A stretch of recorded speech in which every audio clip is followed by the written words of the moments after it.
Celeste, a much beloved platformer with extremely satisfying and fluid movement. You join Madeline in a story centered on self-improvement as she sets out to climb Celeste Mountain. A challenging climb that forces the player to keep improving alongside Madeline as the game introduces harder and harder obstacles. Those who have reached the peak know just what a satisfying journey it can be. Today, we're following the amazing speedrunning community behind Celeste. They push the game's movement to its limits every day as they improve step by step and share their experiences in the most welcoming speedrunning community I've seen. They don't just climb the virtual mountain, they climb towards the peak of the leaderboard and leave a trail for those who come after. This is a story about an infinitely developing speedrun, as well as a story about an ever-growing community. A community filled with unique, passionate, and skilled players. I proudly present to you the history of Celeste Any Speedruns.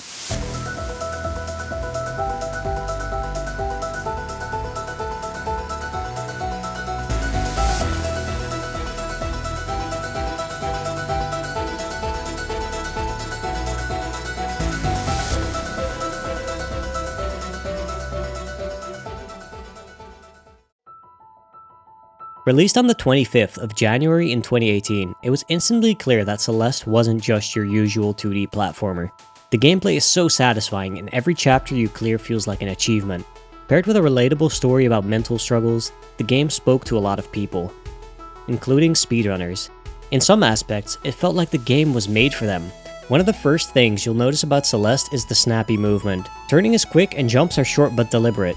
You can climb walls and jump off of them, but most importantly, you can dash. Madeline's dash can center in 8 directions and gives her a considerable speed boost. While on the ground, you can dash as often as you'd like. While airborne, you only get 1 dash before you need to touch the ground again, which is visible by Madeline's hair color changing after a dash. What ties these moves together is Celeste's idea of forgiveness in platforming. When you input a jump slightly too early, the game remembers it and you jump as soon as you can. When you just barely run off a platform, the game still lets you jump. When you narrowly hit a corner, you'll slide past it smoothly. These and many more small forgiving features make Celeste feel challenging, yet fair to play. Celeste is broken up into 7 main chapters. The Forsaken City, filled with abandoned buildings, spikes, springs, and conveyor platforms. The Old Site, with dream blocks that you can zip through and a chase sequence against yourself. The Celestial Resort, an abandoned hotel overrun with harmful dust clouds that's occupied by the ghost of the owner, who ends up chasing you away. The Golden Ridge, a steep climb filled with strong winds, bouncy clouds, and moving platforms with limited control. The Mirror Temple, containing monsters that chase Madeline, and an escape section where you try to free Theo, a fellow mountain climber who's trapped by the temple's mysterious powers. Reflection, a cavern deep below the mountain, with dash-activated blocks, as well as feathers that let Madeline fly for a short while, and bumpers that bounce her large distances. The final chapter, The Summit, a triumphant climb through new and much more difficult twists on the chapters you just cleared, now with a second dash to spice everything up. Sometimes it can take a while before a new game gets explored as a speedrun, but not Celeste. It's a day after release, January 26th in 2018, and the first full game Celeste speedrun got submitted by a runner named Oddbod. In this run, he mainly dashed around levels for speed, focusing on avoiding mistakes and deaths. The movement was still underdeveloped, but Oddbod showed us glimpses of the techniques that would become staples of the speedrun. Although Celeste only offers a small set of moves, they can be combined in very creative ways to evolve into these advanced techniques. Starting off with a super dash. A super dash is a horizontal dash from the ground. Then by jumping before the dash ends, you keep your dashing speed into the jump. Next, there's the hyper dash.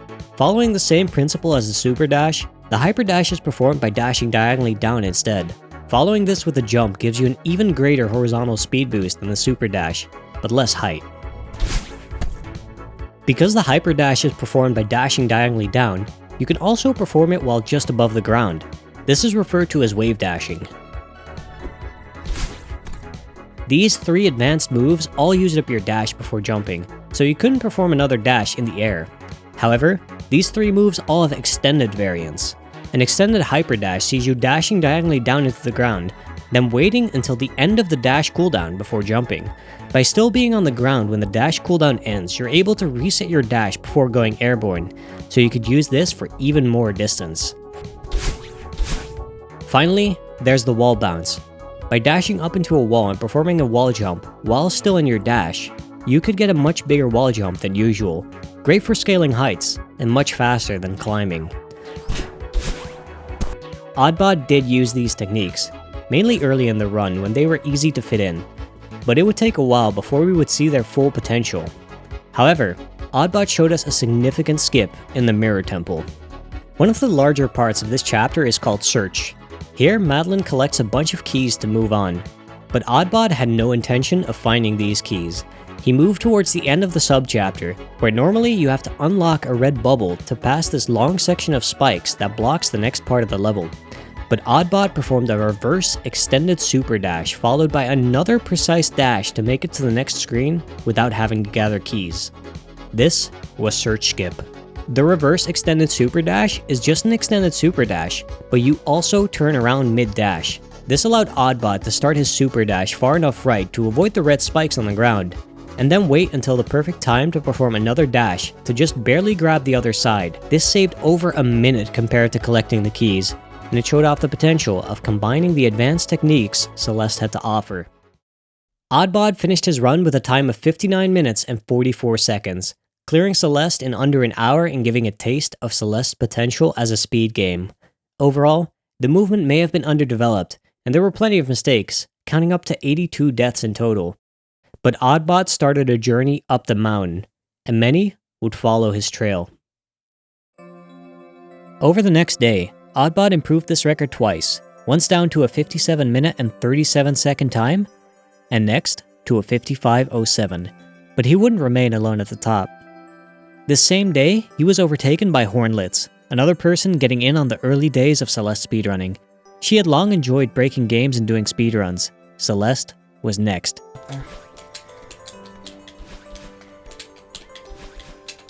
What's the time? 54. That's a new world record, I'm pretty sure. Oh my goodness. Wow. And so Hornlitz improved the world record down to a 54:48 with some much improved chapter times thanks to greatly improved movement and some new strategies. In the Forsaken City, you could quickly see the fast progress that was being made on movement. Super dashes, hyper dashes, and wave dashes were way more common to help zip from screen to screen. The Celestial Resort sees you traveling back and forth as you help Mr. Oshiro clean the hotel. Hornlitz took a slightly different route here that saved some time. She also cleverly paused and hit retry after getting a key that was placed following a lengthy platforming section, placing her back at the beginning of the room near instantly. In the Mirror Temple, Hornlitz skipped getting an early red bubble that you have to go through 2 extra screens for, done by doing a tricky hyper dash. In Reflection, Hornlitz showed off some new tech in the early part of the level. Normally you have to use these dash-activated blocks the community calls Kevin blocks to break through walls and get a feather to finally fly up to the top right to get over a very tall wall. Side note, they're named Kevin blocks after Kevin Regame, who did Celeste's sound design and whose voice is used for the block sound effect. Normally, this wall is too tall to scale by dashing and climbing, and when Madeline wall jumps, she jumps too far from the wall to try to get extra height. But when the player lets go of any direction before wall jumping, Madeline does a smaller jump off the wall. This could be quickly followed by drifting back to the wall, and then repeated to scale it infinitely. This technique, called neutral jumping, could let you climb as high as any straight wall would let you. Finally, Hornlitz cleared the summit over a minute faster than Oddbod, using new and risky movement all throughout, which proved to pay off as she had beaten the world record. The next day, on January 28th, Hornlitz improved the record down to 51 minutes and 44 seconds. Yet the same day, Oddbod struck back, doing many of the same movement improvements but dying much less and lowering the world record down to 49 minutes and 53 seconds. Just 4 days had passed since the game had been released, but 5 world records had already been set. It was crystal clear that the speedrun still has so much room to develop, and runners were flocking towards it. Celeste was not your average speedrun. Unfortunately for Oddbod, his world record wouldn't stand long, not even a day. Introducing Moglar 5K, a runner of many indie games, and many of those being 2D platformers. He was a big fan of exploring and optimizing new games, and he had also set his eyes on Celeste. Moglar had even held the world record in Hollow Knight, another very popular indie title. His experience showed as he set a new world record of 49 minutes and 14 seconds, beating Oddbot by almost 40 seconds. The video for this record was lost, but this didn't really matter as Moglar would improve record after record, day after day. Just the next day, he lowered it to 47:33, and the day after to 46:21, and again on that same day, a 44:02. Finally, the next day, Moglar improved the world record down to a 43:21. Despite the speedrun still being in its infancy, it's rare for a record to get driven down so quickly and consistently. How did Moglar do it? Moglar wasn't afraid of taking risks as he steadily invented and implemented new movement optimizations all throughout the run. Like in the Celestial Resort, this chapter is generally considered difficult in a speedrun. That's because there's these red dust clouds, called dust bunnies. They move on a set cycle when you enter a screen and require consistent movement to pass cleanly. Small mistakes could throw off their cycles and easily get you killed. But Moglar was the first to really start optimizing this chapter. He also used a neat trick early on called a spike jump, jumping just under a wall and wall jumping off it, despite clearly going through spikes. This exploited the fact that Madeline can only get hurt by spikes when she's moving towards them. Another thing Moglar really stood out in was his mastery of the reflection chapter mechanics, something the previous world record holders really struggled with. While Oddbot and Hornlets had 9-minute reflection times, Moglar could do it in just 7.5. It was the same story for the Summit, where Oddbot's past world record had a time of 13 minutes and 15 seconds, and Moglar now did it in 11 minutes and 15 seconds. This was partially thanks to Moglar implementing a new strategy in the Mirror Temple part of the Summit, doing a very tight wall jump under spikes to dash up to a required key that you normally had to get by taking a red bubble from the room below. Nearly every risk proved worthwhile. This really started to show how far Celeste could be pushed. Or rather, it made people wonder how high the skill ceiling could be. As they gazed upon the mountain, they could not see the top. But what was certain was that Moglar was far from done. Despite all of these improvements, despite 11 different world records, the game was still just 1 week old. Moglar continued. The next day, 41:55. The day after, 40:32. That same day, 40 minutes and 11 seconds. A sub 40-minute time was inevitable, and Moglar got it with a time of just 39 minutes and 50 seconds. Yes. In the story of Celeste, Madeline sets out on a journey to climb Celeste Mountain, stemming from a feeling to change herself in any way possible. It's a story of self-improvement, overcoming obstacles, and finding yourself. Its themes are relatable for many, but also for speedrunners. Celeste's speedrunning community was improving fast. There were really no more major skip discoveries. No glitches through walls, no strange memory exploits. What we saw was almost pure movement optimization. For every screen, there were dozens, maybe hundreds of viable movement patterns that the community was thoroughly exploring, weighing the risk and reward and practicing them countless times. In a lot of other speedruns, you would expect the amount of mistakes to go down steadily with every new record. In Celeste, it was anything but steady as runners kept implementing harder strategies to save mere milliseconds. But across Celeste's many different screens, these added up quickly. It was now the first day in Celeste's history that a world record hadn't been broken. There were some spectators that thought the human limit might slowly be approaching already, but Moglar would prove them wrong. Just a day after, Moglar got another run out of the Celestial Resort. His chapter times were extremely close to his previous record, so close that you might think the doubtful spectators were onto something. Comparing his record in this table's top row against his current run in the middle row, you'll see he only saved a second on his Forsaken City time, while going even with his old site and Celestial Resort. But the Golden Ridge was the opposite, as Moglar set an outstanding time with a new notable skip. In the Golden Ridge, there are these moving blocks that Madeline can activate. Some screens see Madeline riding one of these blocks to the end. During this time, a player could do little but wait for the platform. But Moglar moved ahead of the block and waited just before it was about to push him off an edge. He then performed an extended hyperdash, touching the ground for long enough to reset his dash. The extra momentum of the moving block pushing him added to the hyperdash's speed, and with very precise timing, Moglar managed to dash upright and climb the wall. This only saved 2.5 seconds, while miss could spell disaster. Combined with great execution of the rest of the chapter, Moglar cleared the Golden Ridge in 3 minutes and 35 seconds, a whole 14 seconds faster than his past world record. Next up, there was the Mirror Temple, a chapter with mechanics that were hard to master, but runners had come a long way. Moglar was able to zip past the monsters called Seekers without much trouble, and he even moved in specific ways to try to get the Seekers to hit key coins for him. This didn't always work out, but it was clear that a lot of work was being done on this chapter, maybe even more so in the last part of the Mirror Temple, where he tried to escape with Theo trapped in a crystal. Moglar could throw Theo, perform an advanced move like a hyper dash, then catch Theo mid-air while maintaining hyper speed. It would become a chapter to keep our eyes on as he could complete it in 5 minutes and 31 seconds with just a single death. This saved him over 14 seconds over the record, and the Mirror Temple was now already almost 2 minutes faster than when he took the record for the first time. Moglar managed to hang on to this lead in Reflection, which hadn't changed too much yet. Unfortunately, the summit made it hard to maintain the lead. The difficulty of the final chapter and the pressure in the speedrun appeared to be too much, as Moglar lost 25 seconds over his split.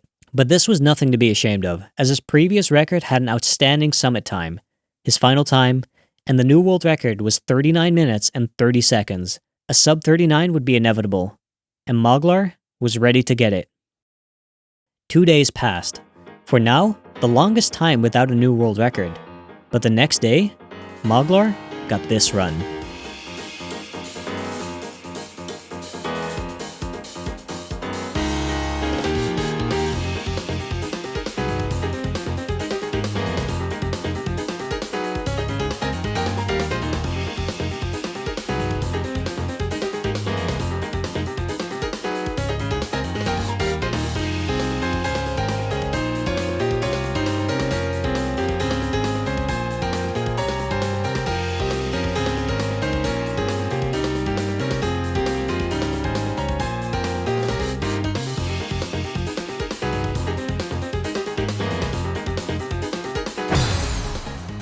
The Insane Resort, Mirror Temple, and Reflection made it seem like sub 39 was guaranteed, but the summit was unforgiving, remaining the hardest and longest chapter for a reason.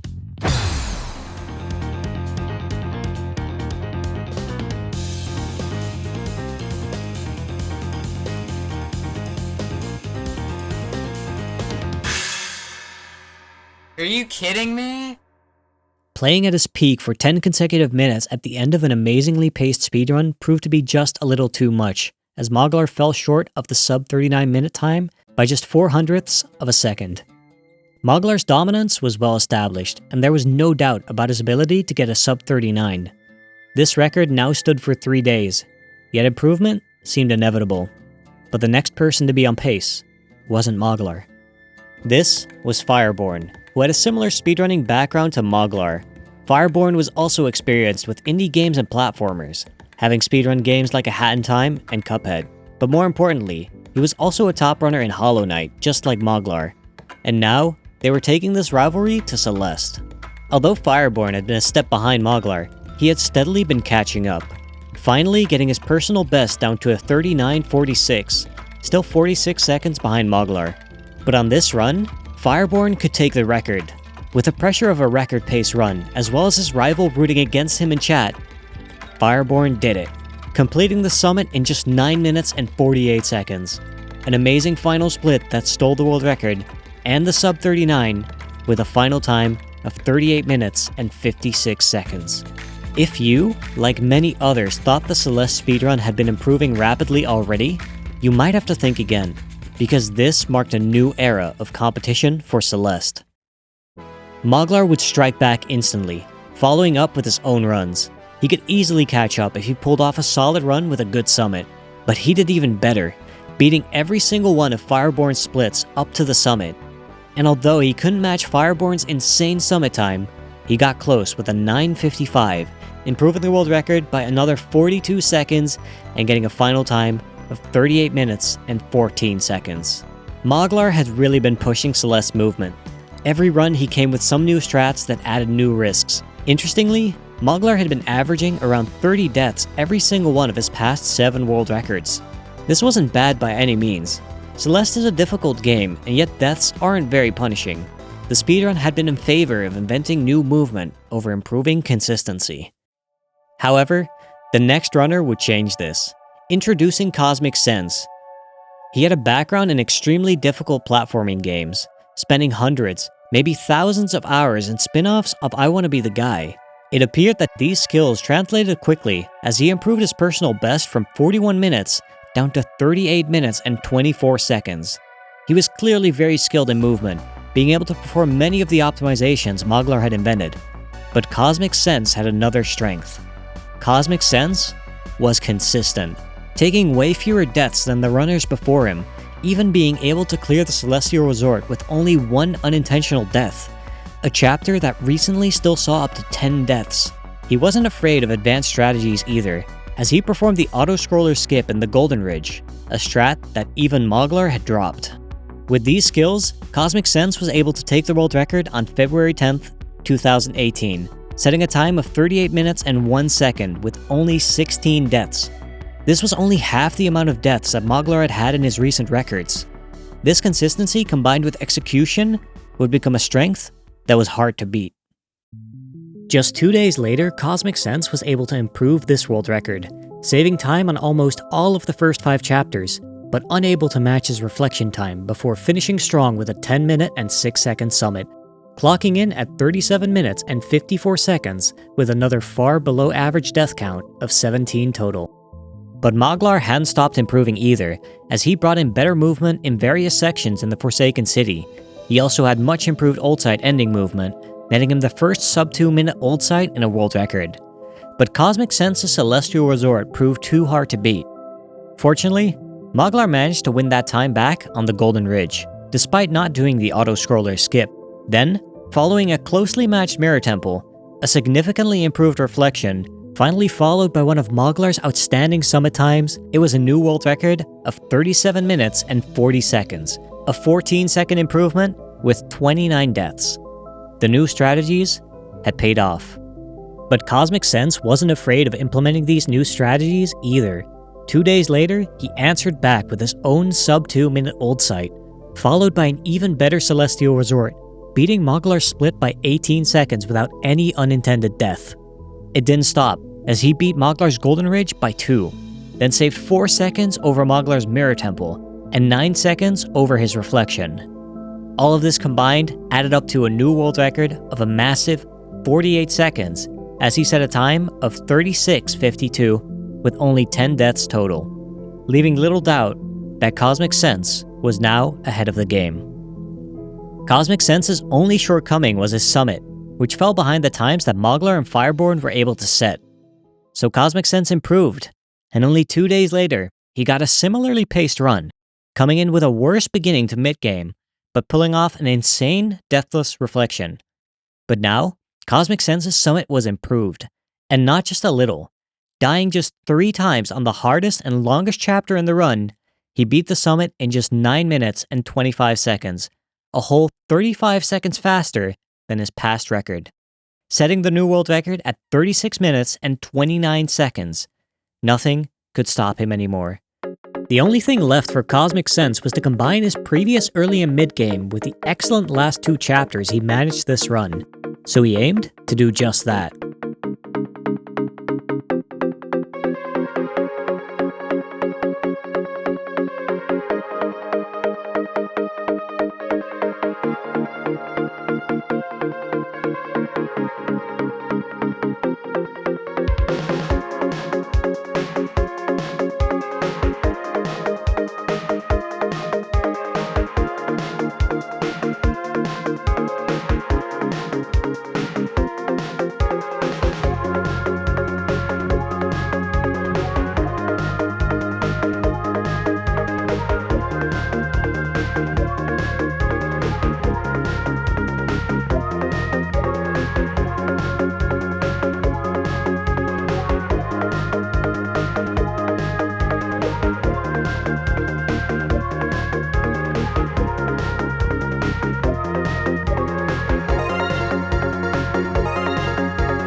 3540, boys.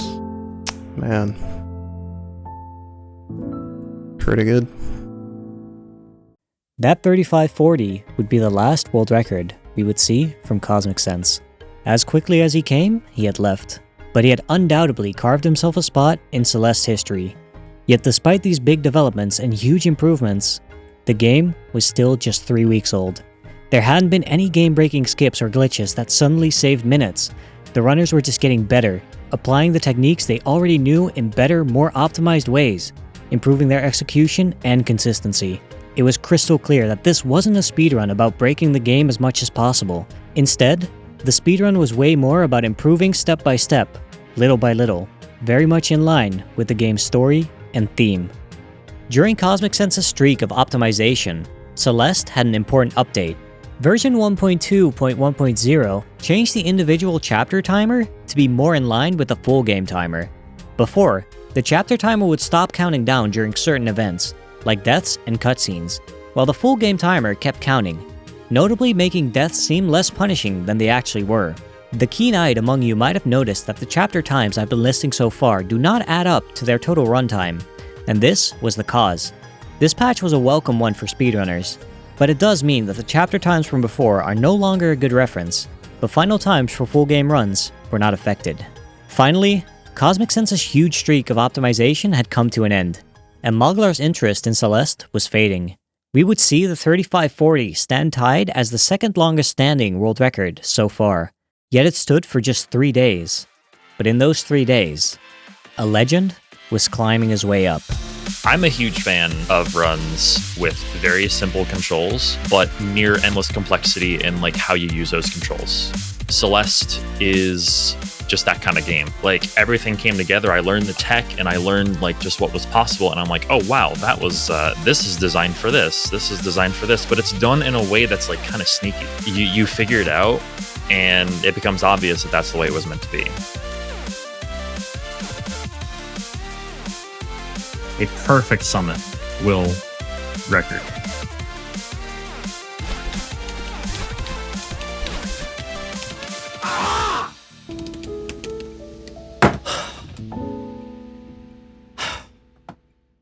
A new world record at 35 minutes and 32 seconds, beating Cosmic Sense by 8 seconds. This was TGH. He was an experienced speedrunner, talented musician, and a streamer with a respectable following. He was attracted to Celeste by its powerful message and its seemingly infinite movement possibilities. TGH had a strong mindset focused on consistency. He was prepared to finish even the runs without a great start to build that late game consistency under pressure. This had paid off for him big time. His Celestial Resort, which was very tough to be consistent at, was insanely strong. Here, he had no unintentional deaths, even passing up a previous intentional death that made the Oshiro chase cycle easier, in favor of a new and faster cycle. But most notable was TGH's execution of the summit. He needed a perfect summit and managed just that. With just one very minor unintentional death, he managed to save 17 seconds over the world record, clearing the summit in almost 10 minutes flat. If TGH could carry this level of execution over to every chapter, he might just be unstoppable. It was now February 25th. Celeste was just a month old, and yet we had already seen 28 world records. It would be normal to think that progress would start slowing down, but it just didn't, mainly thanks to 2 runners. The first was TGH, who on this day improved his world record down to a 35:20, cleaning up his mid until end game. The second runner was YP, otherwise known as Yoshi Pro. YP had a very rich and varied speedrunning background, which may have been why some runners would describe him as a more reaction and feel-based player. And perhaps that was why when looking at YP's runs, mistakes felt less costly than for other runners.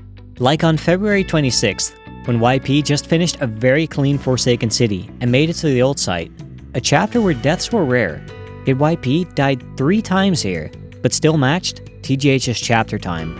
This run shared many of the same strategies that TGH used, but was still faster on every single chapter leading up to the summit, putting YP on sub-35 pace on the final part of the summit. This final stretch of mountain climbing sees Madeline clear 30 number checkpoints, counting down to the top. But at the very end of checkpoint number 3, a lengthy climbing and feather flying section in the last minute of the speedrun, YP just barely hit the spikes, a costly mistake that ultimately lost him his chance at sub 35. But regardless, YP set a new world record of 35 minutes and 15 seconds, with 12 total deaths. So f***ing dumb. Flag 3 costs probably 34. Not discouraged for long, YP improved this record just the next day, showing his standout ult sight without deaths, the first sub 2 minute ult sight in a world record since the chapter timer change. This was followed by even better splits leading up to Reflection, on which he only lost 4 seconds from a death. But finally, he clutched it out in the summit with a 10 minute and 7 second chapter time, setting the first ever sub 35 minute Celeste speedrun at 34 minutes and 39 seconds. And this happened on a no reset run, where a runner commits themselves to finishing a run no matter what mistake happens. So far in Celeste Any % history, once a runner gets overtaken, they might take back the record once before falling off and letting the newer record holder pave the way. But this time, it was very different. YP and TGH were very closely matched. TGH's personal best was now only 1 second behind YP. They shared a lot of strategies and had very similar chapter times. These were the closest competitors the game had seen so far. YP's record stood for 3 days before TGH struck back with a 34 minute and 22 second world record. The first world record to have a sub 10 minute summit time with a chapter timer change. Riding this momentum, TGH improved the world record 3 more times over the coming 5 days. A 34:10, a 34:06, and the first sub 34 standing at 33 minutes and 52 seconds. The chapter times just kept getting better and better through the slightest optimizations and fewer mistakes. But March 9th, YP struck back with even more insane chapter times, saving time everywhere except for Reflection. The new record was 33 minutes and 34 seconds. This run would prove hard to beat. But something important had happened just a week before YP's record. A TASer named Devil Squirrel had made a massive discovery, an addition to the fundamental advanced moves of Celeste, one that would open up even more options and allow unprecedented speeds, putting the top of the mountain even further out of sight. On February 25th, 2018, Devil Squirrel had posted a video named Epilogue Ultra Dash, and he did this.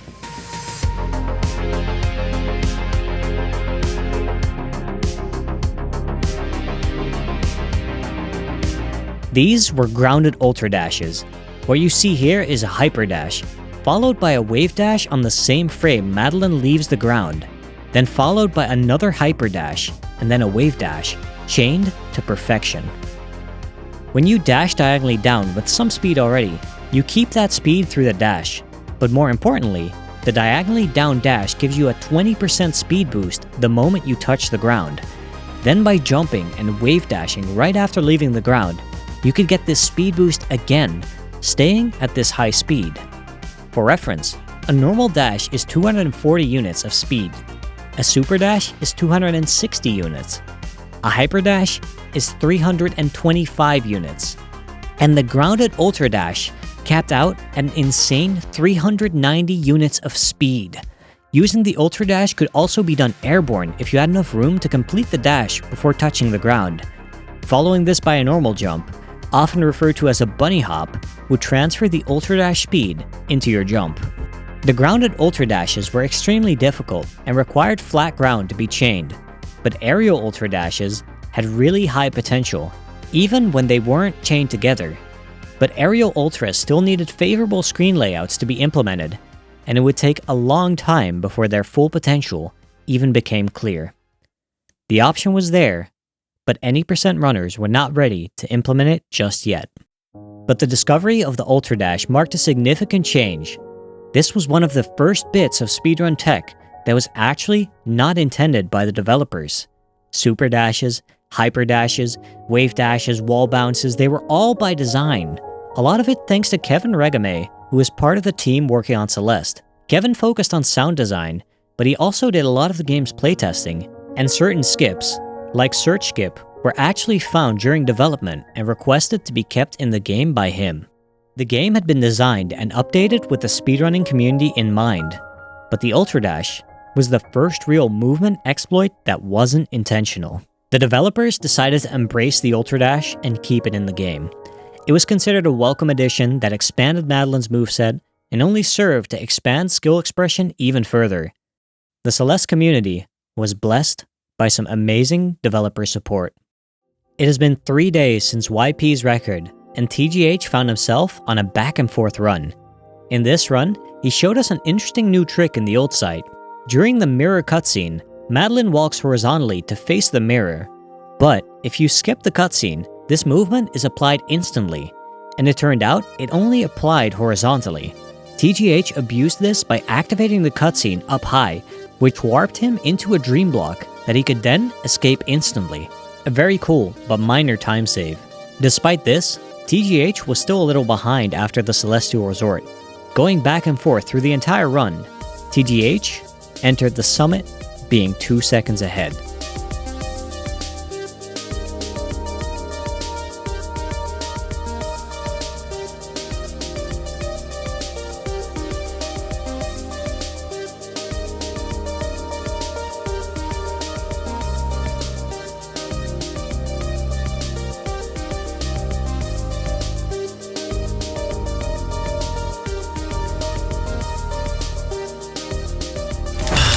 Come on.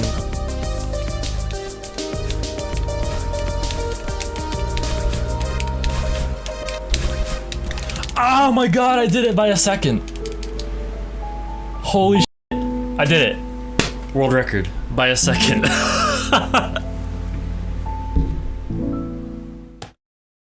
A new world record of 33 minutes and 33 seconds, only 0.4 of a second ahead of YP. This was the closest a record had ever been so far, by two runners that were narrowly matched in skill.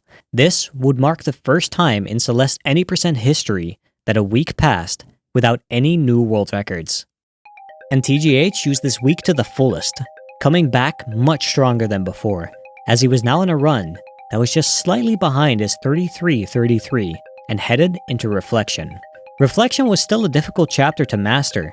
The tricks involving bumpers gave runners a lot of trouble, and some of the weird rough landscapes could be awkward to move through fast. But this run, you could easily tell that TGH had put a lot of work into this chapter. There were almost no strat changes. He just played much cleaner and much more confidently, without dying a single time. And in TGH fashion, he managed to follow this up with an amazing summit, setting a new world record of 33 minutes and 21 seconds. With the ball rolling again, this record only stood for 2 days as TGH improved it down to a 33.04, featuring an insanely good Celestial Resort. Here, he went for many new and improved cycles and almost managed to get a sub 5 minute resort time. Combining this with a better mirror tempo than last run and a somehow even better summit almost got TGH down to the sub 33 minute mark. Of course, TGH wasn't the only one honing his craft. Nobody could forget about YP, who had been improving just as fast as TGH. The date is the 22nd of March, 2018, and YP gets a legendary run going.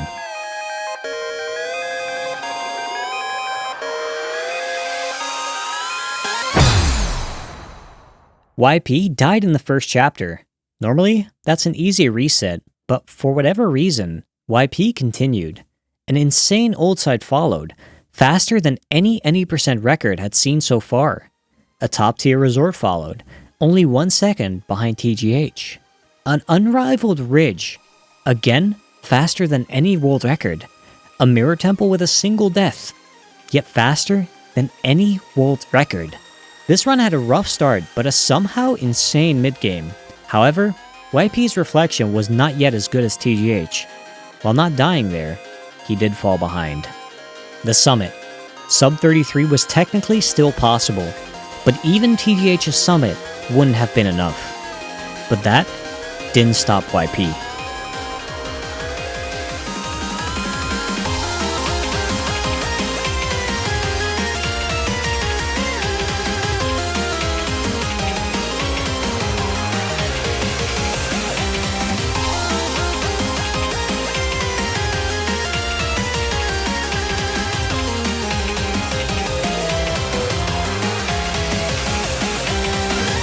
So I was friends with Sextrex, and he was talking about it on Twitter. I was like, hey, this game looks cool. So I did a blind race of it.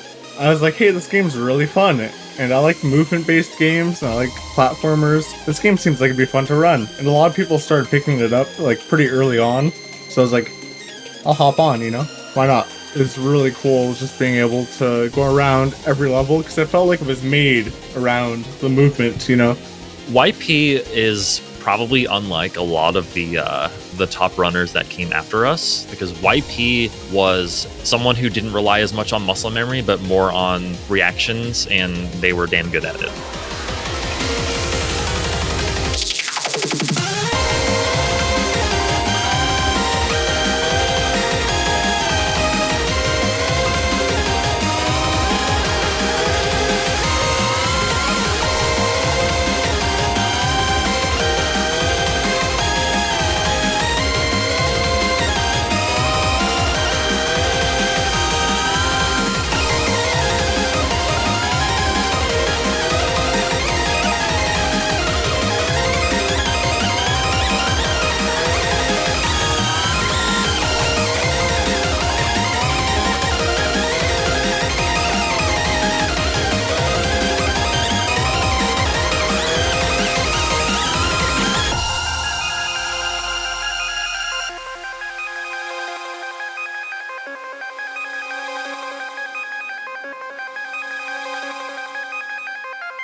That was it. A sub 33 minute time, standing at 32 minutes and 53 seconds. YP Summit Split saved a whole 15 seconds over TGH. Not a single unintentional death in the longest chapter in the speedrun. YP crushed it and set a new standard for the summit. Yet this run broke another record, as it was the first any percent world record that only had 2 unintentional deaths. And one of them could have easily been reset over. In Celeste, Madeline meets another climber called Theo, a cheerful, somewhat goofy photographer who's climbing the mountain to take pictures that can grow his following on social media. The two meet multiple times throughout their journeys, encouraging and helping each other out. Just like Madeline, Theo has his own troubles. Theo experiences a constant feeling of being watched, that he's being judged by his social media following, a feeling of being trapped. When the two reunite in the Mirror Temple, Madeline finds Theo trapped in a crystal, being watched by unsettling eyes popping out from the walls. This was the temple's strange power manifesting the insecurities of those who enter. This was Theo's fear. Similar to Theo, TGH had his own worries. When live streaming on his main channel, the expectations were high, and something TGH called world record culture had been manifesting. When you're being watched, most become more self-conscious. You want to perform the best you can and impress those watching, but if you don't succeed, it just hurts even more. TGH had decided to do a more focused grind, taking out distractions by streaming on an alternate account that not many of his viewers knew about. There, he only talked in the downtime between chapters, and he didn't have his face on stream. With the level of optimization that was being reached, it was no surprise that TGH desired focus. The day after YP's 32:53, TGH set a new world record of 32 minutes and 43 seconds. Amazingly, he beat YP's summit time by a second, one that had crushed TGH's previous time. He also got a very impressive Mirror Temple time, which saved 5 seconds over YP, and of course, TGH had no large deaths in the Forsaken City. 5 days pass, and continuing his focused grind, TGH improved the world record, down to 32 minutes and 37 seconds. Another week passes, and TGH really started to show his potential. Another run, and he just passed the Mirror Temple, and his chapter times so far are insane. Every single chapter time was faster than any world record had seen.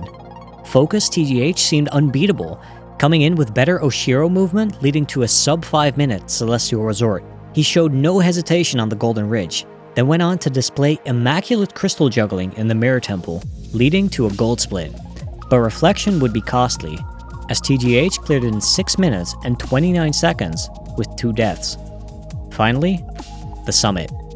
Like, I always considered Summit to be a problem chapter, just because like it's the most likely place for something to go wrong. It's the most likely place for you to falter. As a runner, I realized pretty quickly the importance of having a good summit in a run and like being able to be consistent, you know, because like when you get to that part in the run, you want to know that you can have a good summit. Like there's something to be said for being confident down the stretch, because you're on a decent pace, or even you're on like a possible PB pace. Like whatever position you're in, you want to be able to have a good end game. And so that's where the majority of my practice went when I did practice.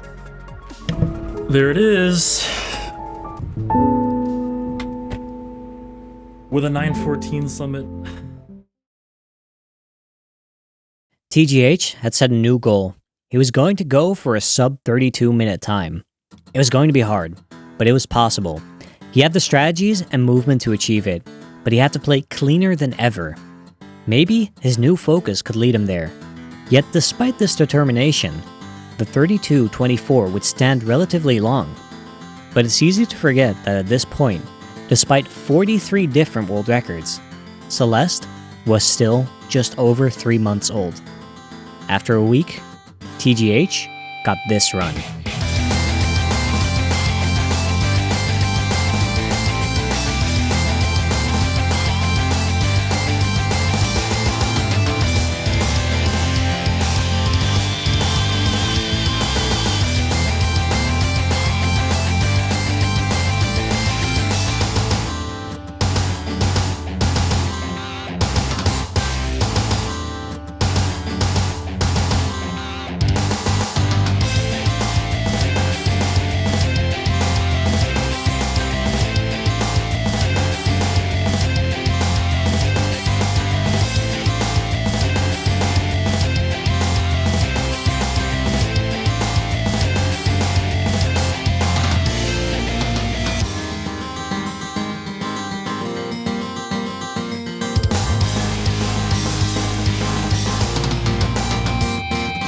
TGH had obtained the sub 32. With a 31 minute and 59 second time, he managed to reach his goal by under a second. This run had only one unintentional death in total, which happened in the summit, setting an insane 9 minute and 6 second summit time, closing in on the fabled sub 9 minute summit. With this huge achievement, TGH announced that he would be taking a break from Any Percent to play the All Hearts category. However, TGH couldn't stay away from Any Percent very long. 12 days later, the same focused TGH improved the record down to a 31:51. And 11 days after that, he improved it down to a 31:48. This was a great record, and it wouldn't have been surprising for it to stay for a while. But YP didn't think so. The very next day, YP got a run ahead of TGH all the way into the summit.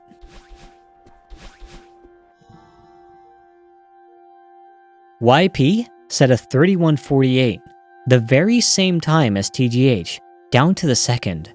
YP had a 31:48.369, while TGH had a 31:48.216. This wasn't a new world record. It came down to 150 milliseconds. But what an attempt. Top times had never been that close. With that, the last two world records were now the new top two longest standing world records. With top times that close, you could question how much room there was even left to improve. Perhaps Celeste Speedrunning had been developing a little too quick. Perhaps the community would finally slow down. No.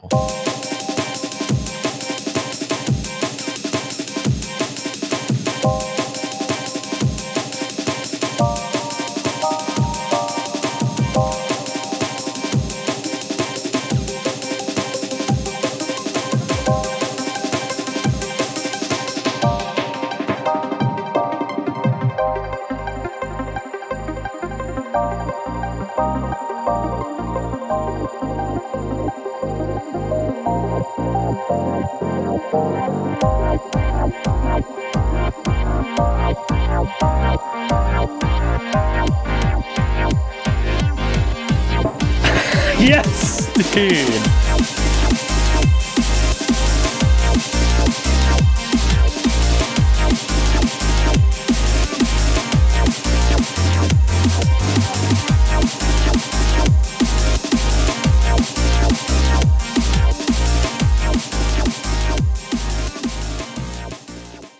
It's a small PB. It's not what I want, but it's a very good run. TGH had gone on an absolute tear, pushing the record down to 30 minutes and 47 seconds over the course of 2 months, steadily getting more consistent, more confident, and just a little faster room by room. There were also a few notable improvements, like a faster variant of the auto-scroller skip in the Golden Ridge. This variant did the hyperdash from further away, and followed with a quick bunny hop. Even more impressive was the Mirror Temple section of the summit. Here, TGH went for a very difficult skip that some would consider a meme, just narrowly dashing under 2 doors to avoid having to dash into the buttons next to them. A minor time save, only saving around a second, and a big risk, but really cool and impressive.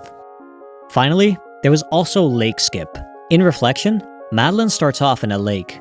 You swim around and activate a Kevin block to leave out of the top, but a runner called Zcat had discovered a way to skip this swim around in the beginning of March. For Lake Skip, you could climb the left wall and precisely jump off of it to set up a neutral wall bounce, allowing you to narrowly dodge the spikes and reach the top. This wall bounce had required an insanely precise timing, where you would just hit the spikes. But wall bounces were made slightly easier in patch 1.2.3.0. This didn't make it that much easier, but it was enough to make it viable for runs. And so, TGH had truly established himself as the best any percent player, and having him as the face of the community seemed like a blessing. He was able to represent the community in the best light possible, being a very wholesome and kind person, on top of being very skilled and dedicated. But here, I want to take a moment and talk to you, as a viewer. Despite what this video might suggest, speedrunning isn't all about the top. The world record isn't all that matters. TGH and other top players aren't gods or machines. They're just like most, trying to do something we enjoy and get better at it little by little. Everyone can find something different they enjoy about speedrunning. For some, it's the competition at a high level. For others, it's sharing a passionate hobby with like-minded people. And there are those that just want to spend more time with their favorite games. As viewers, it's easy to get absorbed in the excitement of world records. And for good reason. That's what I love too. But let's be careful not to make it seem like world records are all that matters. That's what we call world record culture. And this can be overbearing for those runners who aren't strictly focused on being the best. It's an actual issue that many runners, including TGH, are struggling with. Let's make sure to be considerate of how runners approach this hobby. So when you talk in their chat or comment on their PBs, make sure you think of the person and not just their performance. And I can't stress enough how much more goes into a speedrun than just the runners at the very top. Like the moderators that keep the community a place for everyone, the broader player base that's sharing strategies and helping each other out, the TASers who use tools to discover the boundaries of what's truly possible, casual runners that share their enjoyment of the game, the modding scene that works on practice tools, custom apps, and even dissects game mechanics on a deeper level. And we can't forget the developers who have carefully considered their design choices to keep the speedrun fun, skilled, yet accessible for most. And there's no better example of these parts of the community coming together than the Games Done Quick series, where on June 28th, 2018, the two greats of Celeste Any Speedrunning would display the community's efforts on the big stage. TGH and YP would race each other live on stage at an event where all donations went to charity, with couch commentary featuring SexRex, one of the community's moderators, Devil Scroll, a TASer who discovered the Ultra Dash, as well as Maddie, Noel, and Kevin, developers of Celeste. Thanks to an amazing showcase, the Celeste community would soon see even more growth. The leaderboard already had over 300 different speedrunners on it, and within the next month, that number would go up to almost 500, with no signs of stopping.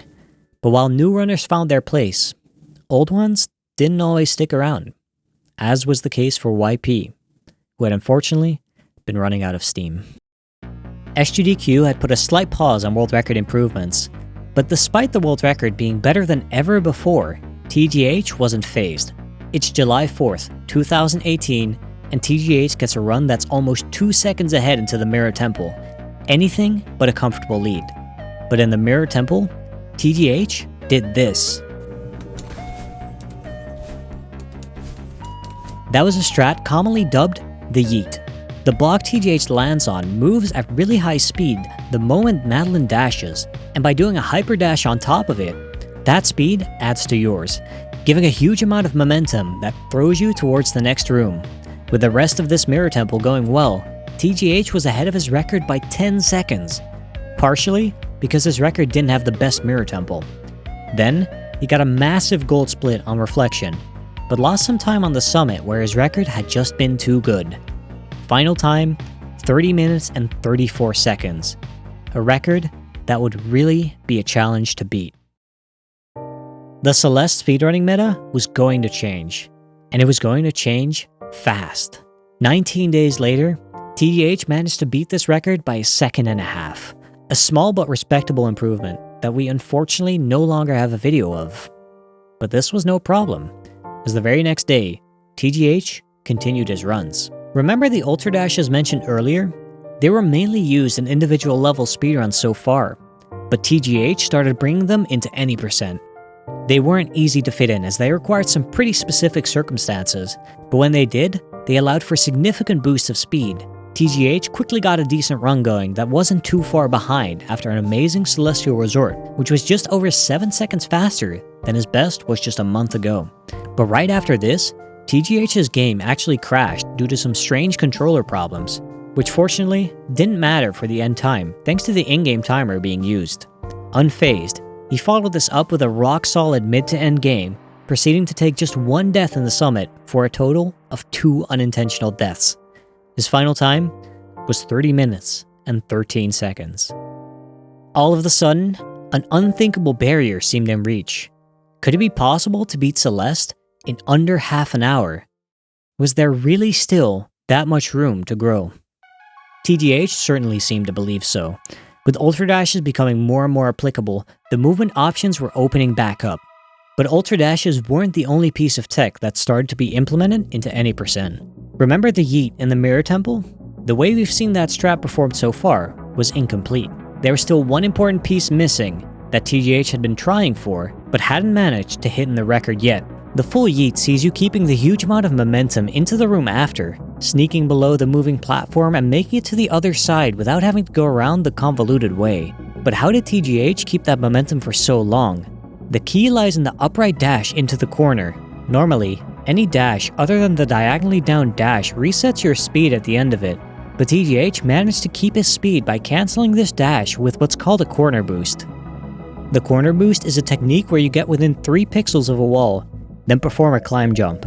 This didn't just allow you to keep your speed, but added another 40 units to your speed as well, but only as long as you climb jump over the wall right after. So it needed to be a tightly timed climb jump right at the top of a corner, something that can be very difficult to do, especially when you're already moving at really high speed. But with this speed, TGH was able to fling himself almost all the way through the next room. The yeet had quickly become a fan favorite speedrun trick, and for good reason. It looks insanely cool and saved around 3 seconds. Most importantly, the corner boost tech that made it possible was also sneaking its way into the speedrun, having a surprisingly large amount of spots where it could fit in and accelerate you further. Hitting the yeet in a run with a good start and a very good mirror temple put TGH over 3 seconds ahead into reflection. While remaining a very tricky chapter, reflection posed no problem as TGH managed to save another 2 seconds here, moving into the summit with a 5-second lead.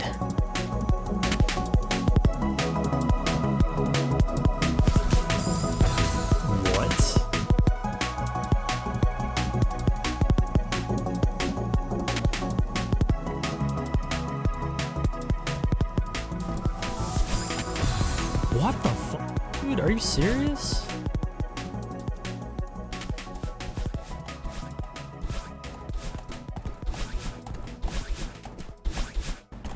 That'll do it.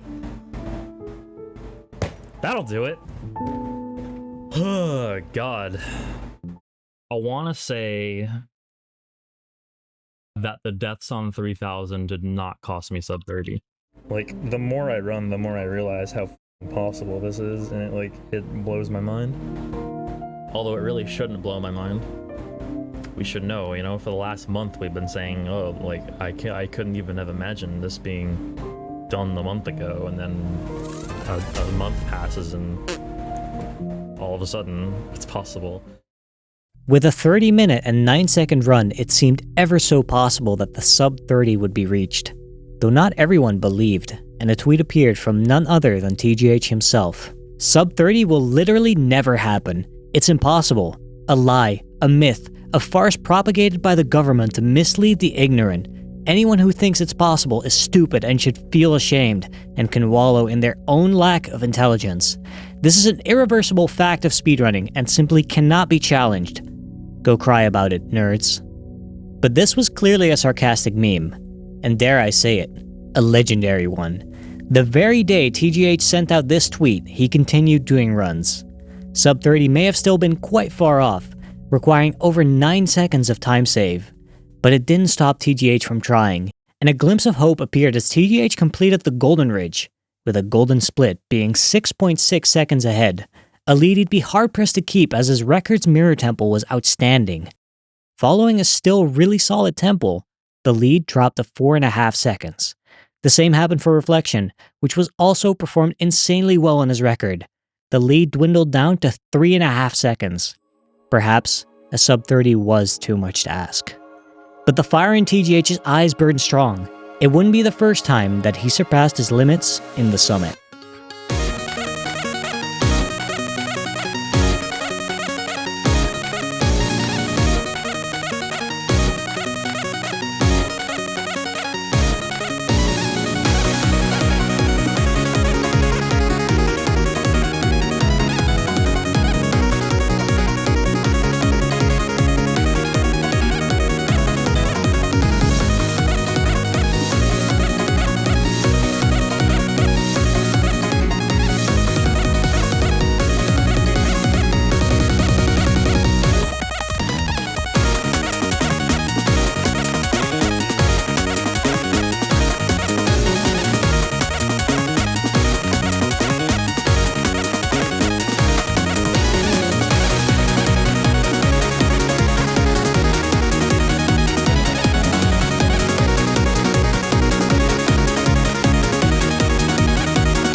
Yes!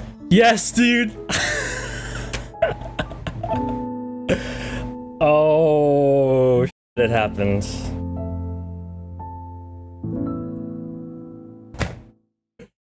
TGH had truly done what was once thought to be impossible. He never gave up on his goals as he steadily worked towards them, carving out a path to the top. This sub 30 was a truly inspiring run. The amount of effort it took to get to this point cannot be understated. It was a well-earned victory in a game all about self-improvement. A speedrun that didn't see any more major skips. A speedrun that just pushed the player to give their all. In my humble opinion, this is one of the more impressive minute barriers that has been broken in all of speedrunning, and I wouldn't have wanted anyone else to do it. But while this was obviously a big achievement for TGH and a milestone he had been aiming for a long time, he was never satisfied. While the theoretical peak now seemed visible, TGH still wanted to climb as far as he could.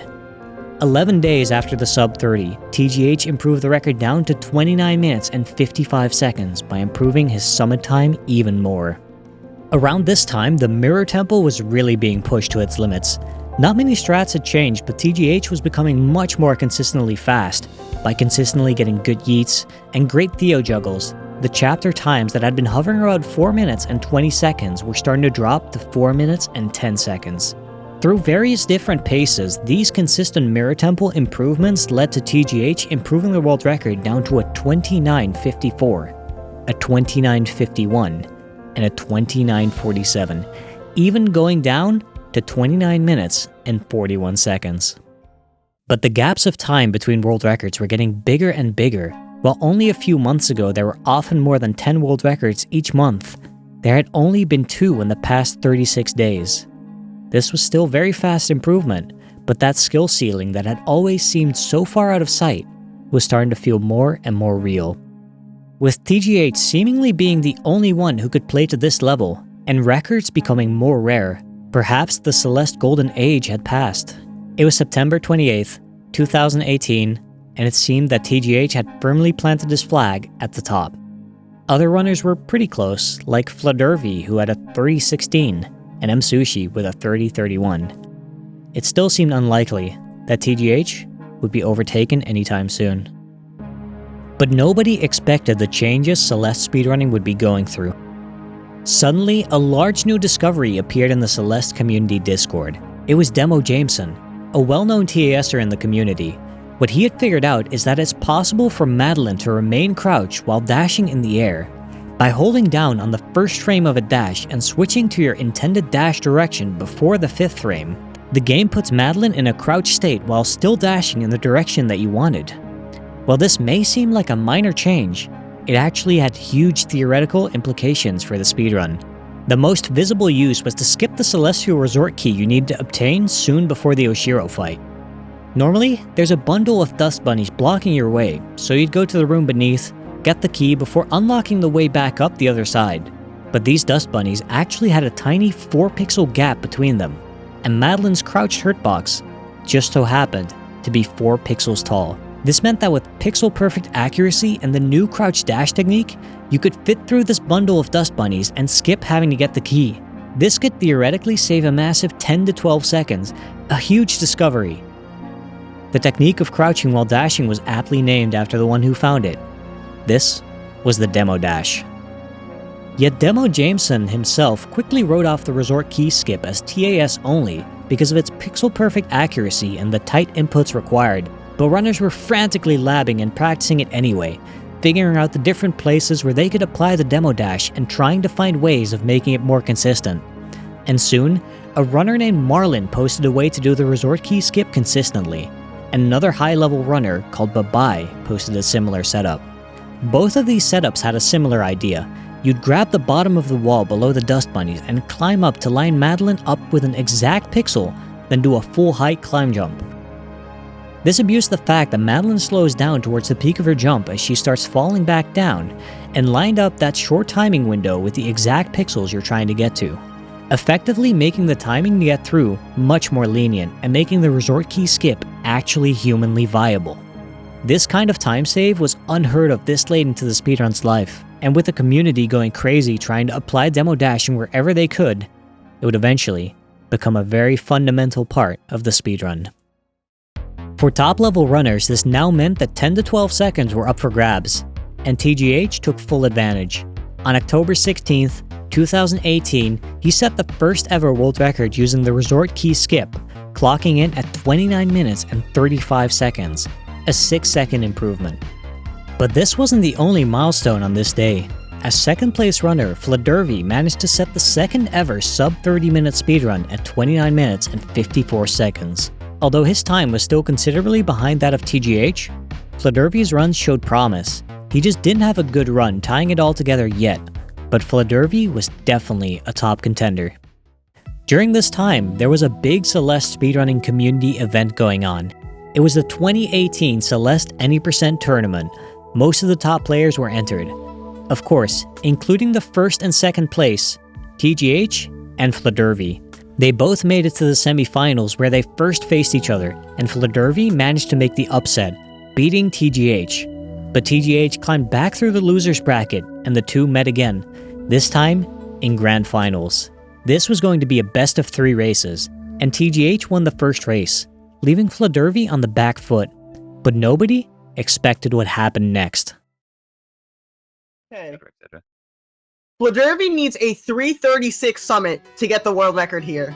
836, I apologize. This is an incredibly good one from Fledervy. Let's try not to focus on it, and let's keep our eyes on the prize here, as both of our runners are going to be heading to the summit. The summit is about a 9-minute long chapter.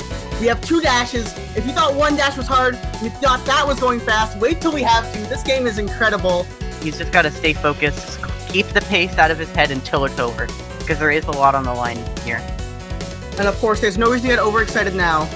The summit is the hardest chapter and the longest chapter in the game. Anything can happen, not even for any PBs, just for the race in general. There is a lot to go. Ooh, I can't handle this. Triple Ultra from Fledervy. That's 3 of them right there. You can count them. Auto throw skip from Fledervy. Not a problem. This man does not need to grab that block. Door skip. Fledervy gets the first one. Looking for the second one. He's gonna get it. Fledervy, he's been having an absolutely insane run, an absolutely insane summit. He's just gonna need this 3,000 meter to close it out. Fledervy needs your energy right now, Twitch. He needs your energy. He needs a 250 3,000 meter. There's no doubt that these are the 2 best Celeste runners, but their order might be changed after this race. Honestly? Yeah, Flad is just stealing the show right now, man. Flag 10 is not necessary. He has eyes already on flag number 9. Up through the spikes. Oh, he missed it! How much time that cost, I did not know. Gets the wall bounce on the second try. Holy moly. This is super intense. I can't believe this is actually happening. Flag going for the nether.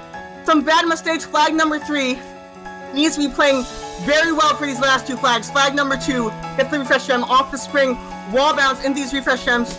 He is so incredibly close. Flag number 1, Fledervy. Will he get a new Celeste Any Speedrun world record? Come on, he's got it! Come on! 29:35 is the time to beat. And it's the Fledervy! 29, 32, 31! We have a new world record, boys! A new world record! I can't believe it! Fledervy takes game 2, not just with any run, but with a new world record by 4 seconds, setting a 29:31 in the grand finals of a tournament, a place where you don't get do-overs and the pressure is bigger than ever. With this momentum, Fledervy also took game 3, winning the entire tournament and claiming his spot as the world record holder in the most exciting way possible. After TGH had held the uncontested world record for over 7 months, more than 2/3 of the game's lifetime so far, he was finally beaten again. But TGH's time wasn't as good as it could have been because the resort key skip was still very new, and Fledervy's victory was short-lived. The very next day, on October 22nd, TGH took the world record back with a 29:25, a run that was much closer in execution to his best time before the new skip, and arguably even better than that, totaling only 3 deaths, of which 1 was now intentional. This run would normally be considered hard to beat, but perhaps the new competition and a fresh skip had reinvigorated TGH. Soon, TGH dropped the safety strap for the resort key skip. Since this skip takes place far into a big room, dying here meant to put you back at the beginning of it, so runners had been going out of and back into the room right before the skip, something that TGH now no longer did. Combining this with even more summit improvement led to TGH improving the world record down to 29 minutes and 21 seconds. TGH was really pushing the limit of what was possible with these strats. Not even a month had passed since the discovery of the demo dash and the subsequent resort key skip, and TGH would set an unfathomable world record. Not too long ago, a sub 30 barely seemed possible, but now TGH pushed the world record down to 29 minutes and 15 seconds. With an amazing Celestial Resort gold that broke under 4 minutes and 20 seconds, he managed to improve or match all of his chapter times in all but 1 chapter. Even the summit was improved once again, down to 8 minutes and 20 seconds without a single death. This whole run just had 1 unintentional death, Just one single death throughout 29 minutes of super intense movement in a game that sees casual players die hundreds, sometimes thousands of times throughout a playthrough. And throughout this entire run, TGH was suffering from a double eye infection. Who could even beat that? Well, just 4 days later, TGH did. A new world record of 29 minutes and 6 seconds. A 9-second improvement, the biggest single record improvement the game had seen in over 3 months, even with the resort key skip being found. Improvements this big didn't even seem possible with conventional strategies, and yet this record wasn't even good enough for TGH to upload to his YouTube. On top of that, this same day he improved it again, down to 29 minutes and 3 seconds, again without uploading it. How does that even make sense? That's because TGH wasn't using conventional strategies, and he knew he could improve these times even further. Allow me to introduce you to one of the biggest changes in Celeste Any speedrunning so far. It's not some new movement tech, and not necessarily even a skip. Strap in, because before we get into this, we have to go back to the basics.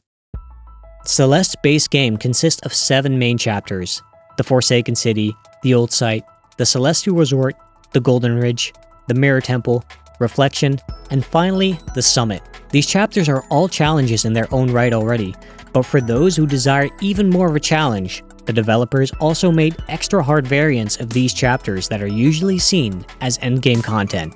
Every chapter has a cassette hidden in it somewhere that you can collect. Then after getting back to the chapter select, these cassettes unlock a new variant of the chapter you collected the cassette in, also known as the chapter's B-side. These B-sides are much more challenging, featuring the same themes and mechanics as the chapter they're derived from, but with a difficulty turned up to 11. A lot of players never even complete these, and they're optional to Celeste's base story, only serving as an extra challenge that unlocks some more endgame content. Now, what does this extra content have to do with Celeste Any speedruns? Well, it was discovered early on that when you collect a chapter's cassette, then exit the chapter and finally beat the B-side of it, the next chapter would still unlock despite not having beaten the original version. The developers admitted this was an oversight, yet kept it in, and this hadn't actually mattered for any speedrunning. Though B-sides generally did have fewer screens to go through, going out of your way to collect the cassette and then doing an entire more difficult B-side wasn't worth it. Except some developments had slowly made it worth it in the game's 5th chapter, the Mirror Temple. This is 5B. One of the things that made 5B theoretically worth it was how quickly you could get the cassette relative to the chapter's size. Starting from the original Mirror Temple, it only takes a bit over a minute to find the B-side cassette, while the whole original chapter took over 4 minutes. But the Mirror Temple B-side could not be slept on. It was the difficult version for a reason. The idea of doing 5B was actually not that new. A high-level runner named Revolution had already been using it. The problem was that to make 5B worth it, you needed to pull off an insanely difficult corner boost. After reaching the Mirror Temple's first checkpoint, you're met with a long room that has a number of dash-activated moving platforms. Normally, you exit this room going through the top, go around before getting back into the room and taking a red bubble to leave through the right side, which is covered by many spikes. But by jumping towards these spikes and dashing, then performing a corner boost at the perfect time, you could dodge the spikes and fling Madeline through, skipping having to go around. But by the time you had to dash for the corner boost, you are already falling quite quickly, making the timing extremely tough, and you still have to dodge the spikes.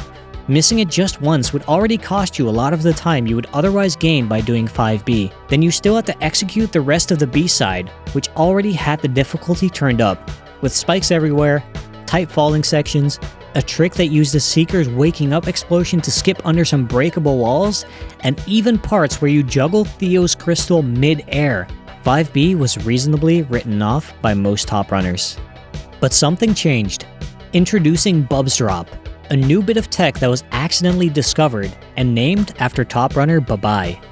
As Babai was playing through the Celestial Resort, he entered the screen transition before the Oshiro chase. Normally this transition puts Madeline up on a one-way platform, leaving no way back down. But Babai was up against the wall as he went through the transition, and input a tiny climb jump as soon as the transition ended, By releasing the jump button quickly enough, this climb jump was just small enough that Madeline didn't go through the one-way platform and fell back into the room below. And this could also be done with a wall jump.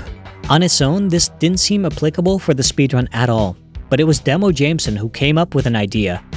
The room in 5B that featured the very difficult corner boost had the intended exit at the top. This was actually another exit that had a one-way platform after it, leaving no way to return normally. But Demo Jameson performed a Bubs drop on this transition and fell back down into the room below. He paused and hit retry, killing Madeline instantly, but then he found himself respawning at the right exit of the room. This was revolutionary. It was much easier to do than the previous corner boost strat. But why did it work? Well, normally when Madeline dies, she's put back at where she entered a room. But this isn't always the case. Rooms in Celeste have specific respawn points, and when you change rooms, the respawn point that's picked is the one closest to Madeline. But since you weren't meant to fall back down from the top exit, there was no spawn point there. So instead, Celeste picked the other closest spawn point, which was at the right side exit, and put Madeline there, skipping the corner boost and making 5B more viable than it ever was. Still, this trick was quite hard and carried a risk. If the wall jump wasn't timed perfectly, you wouldn't get the wall jump, and you would have to take the normal way around. And if you didn't release your wall jump button instantly, then your wall jump would go too high, and you would also have to take the normal way around. But this was still much more consistent than the corner boost strategy. This development was something only made possible by the community's combined efforts. From other categories that had already been optimizing B-sides, to Revolution proving 5B could be worth it in any percent. Then Bye-Bye finding new tech and Demo Jameson applying it to finally make 5B seem viable. This was Any Percent's first true alternative route. It was because of the implementation of 5B that TGH saw rapid improvements once again. On November 13th, 2018, TGH managed to improve the world record, this time down to 29 minutes and 1 second. This run had a great start. Although TGH could pull off really fast Forsaken City times before, he can now consistently get 1 minute and 2 second times here, while before, he would take anything up to a 105. Unfortunately, TGH did miss the resort key skip once, and without going for the safe strat, this cost him a lot of time. But after that came a top tier ridge, followed by a solid 5B that only had a bit of trouble with a spike jump. Then an amazing reflection time, and finally a great summit time, yet just barely not good enough for a sub 29 finish. Obviously, TGH wouldn't stop there. He was no stranger to pushing for minute barriers, and knowing the mistakes in this run, it was well within his ability to break the 29-minute barrier.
Good.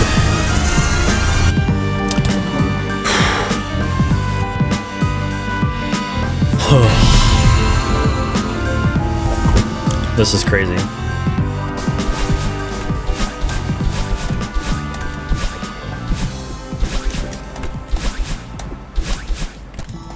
We skipped it! We skipped the 2850s! Holy sh**. Oh my god, what the f***, dude? I was so nervous.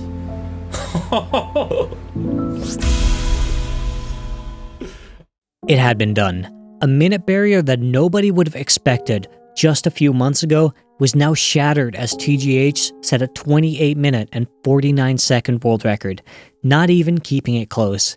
This run was on insane pace into the summit with 0 unintentional deaths before then, even throughout the extremely tricky Mirror Temple B-side. But unfortunately, the run had an uncharacteristic summit, costing TGH over 10 potential seconds of mistakes. But perhaps this was another big confidence booster for TGH, as just over 2 weeks later, he improved the record twice in a single day. First with a 28.47 and finally with a 28.45. This run still didn't live up to TGH's standards, as he wanted to push for a time in the 28.30s. So the focused grind continued.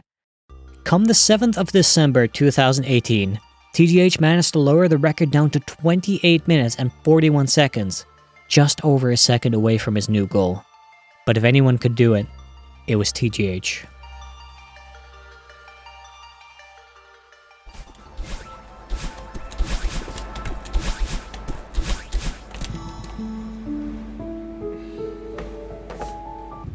I don't believe it.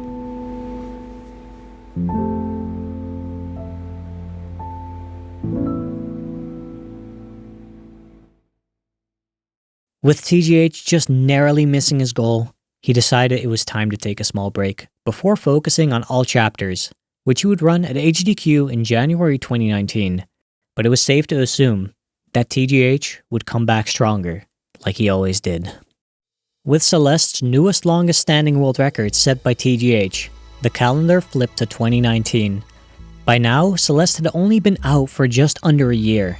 Between Oddbod, Hornlitz, Moglar, Fireborn, Cosmic Sense, YP, Fledervy, and TGH, the world record had been improved a total of 79 times already. The longest a world record had stood in all of 2018 was just for 18 days. And it clearly wasn't because of a lack of talent in the community. It shouldn't be a surprise that TGH had held the world record for the longest time this year, adding up to almost 10 of the year's 12 months with his name at the top of the leaderboard.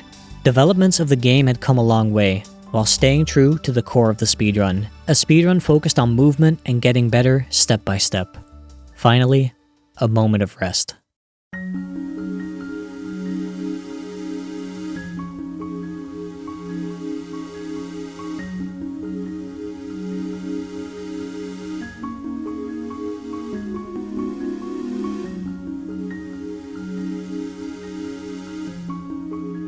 Flad was not the most consistent runner, but when he brought it, he brought it.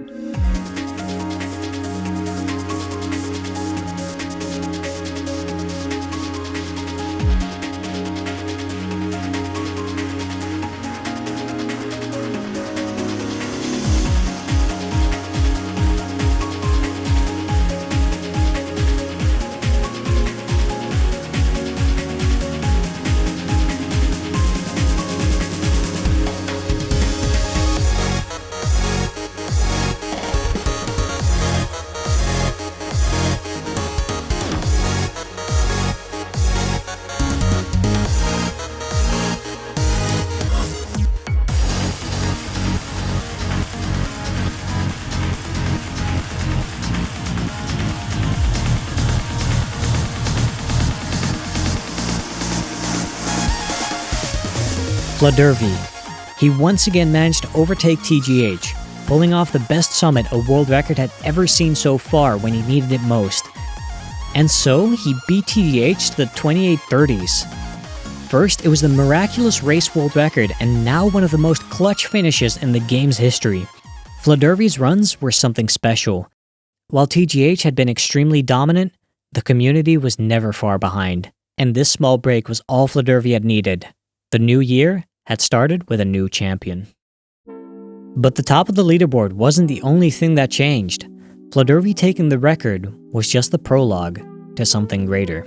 Speaking of prologue, there's a part of Celeste Speedruns that I haven't been mentioning. Before Celeste's first chapter, The Forsaken City, you play through the prologue. It serves as a short tutorial to the game's controls and an introduction to Madeline. You can't even dash until the very end of the prologue, so it often didn't make a significant difference to the run, although there are various spots that can be optimized for minor time saves. At the end of the prologue, Madeline crosses an unstable bridge that ends up collapsing under her feet. Time slows down and a bird flies into the screen with a button prompt showing you how to perform the dash, saving Madeline from her inevitable fall. A cutscene plays where Madeline takes a moment to collect herself. The screen scrolls up and text appears. You can do this.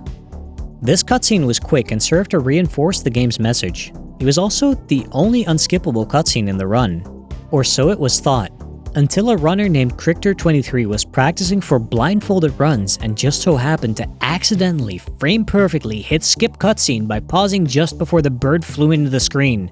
You weren't meant to be able to skip this cutscene, but it turned out there was a single frame where you could, but only as long as you opened the menu on the exact right frame.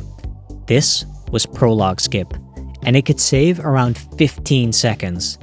But not everyone was happy about it. Regardless, with Fledervi's momentum and 15 seconds of time save in the first minute of the run, it shouldn't come as a surprise that the world record dropped quickly. Within 10 days, Fledervi managed to improve the world record not once, not twice, but 6 times, going from 28:37 all the way down to 28:19. But not everyone was pleased with the development. A frame-perfect skip right at the start made resets much more common where they otherwise weren't. A skip like this also wasn't really in the spirit of the speedrun, which had mainly been about very optimized movement. It was also not healthy for the racing scene, since nobody could realistically hit the skip every time. It was almost a bit of randomness whether you got a good start or not. And finally, the developers of Celeste didn't like that the game's message saying you can do this was no longer shown. It's January 17th, 2019, and Celeste was updated to version 1.2.6.0. Prologue skip as we knew it was patched out. But in exchange, you could now skip this cutscene normally, at any time, without a frame-perfect input, and it would go directly to showing the message saying you can do this. A solution that appeased almost everyone, thankfully showing just how in touch the Celeste developers were with the speedrunning scene, and a welcome change. Fledervi's 28:19 was performed on this newer version on January 17th, as Prologue Skip was now an official part of the speedrun. And although Prologue Skip was to thank for a lot of this time save, the run was also better than Fledervi's record before Prologue Skip, featuring much better early game splits while still maintaining a very good endgame. Unfortunately, the videos of the next 2 world records were lost, but we still know the times. The first was a 28:16 set by Fledervi on January 19th. The next was a 28:09 set on the 21st. But the 28:09 was not by Fledervi. It was set by none other than TGH, who had returned to Celeste Any Speedrunning. And why wasn't this record uploaded? Well, probably because TGH beat it again the very same day. Back stronger than ever, TGH set a new world record of 28 minutes and 7 seconds. Just like that, it was a run with only 1 unintentional death. Almost all of his chapter times were better than before his break, even matching the amazing summit that Fledervi had. Before anyone realized there was another minute barrier in sight, a sub 28 minute run was now possible. This might be Celeste's final minute barrier. The date is February 5th, 2019. It's been 2 weeks since the last world record, 2 weeks in which TGH was grinding any percent. The Forsaken City and Old Site weren't causing any problems for TGH as he consistently got 102 city times and mid 140 Old Site times. But Resort remained a challenge. Cycles had been evolving to get tighter and riskier. However, TGH's efforts here had clearly paid off as he managed to beat the Celestial Resort in only 4 minutes and 14 seconds, continuing the steady trend of improvement this chapter had been seeing. The same went for the Golden Ridge as TGH now managed to get a chapter time under 3 minutes and 40 seconds. Following this absolutely insane pace, he managed to match his previous Mirror Temple time, exiting the Mirror Temple in under 14 minutes of starting the run. But these past chapters weren't even the craziest thing. Next up was Reflection, a chapter I haven't gone super in-depth on because a lot of improvements simply came down to playing as cleanly as possible.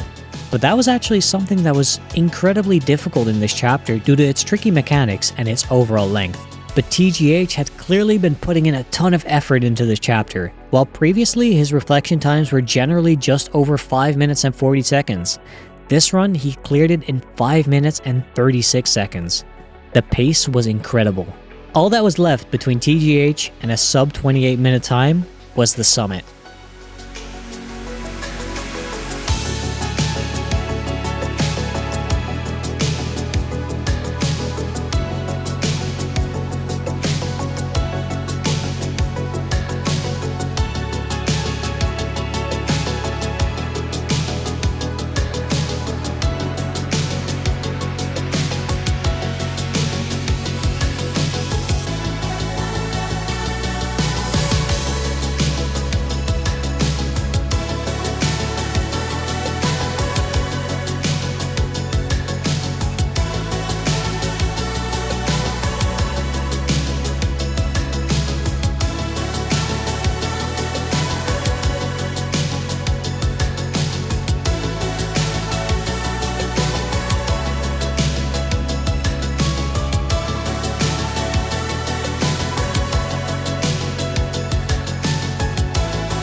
Yes!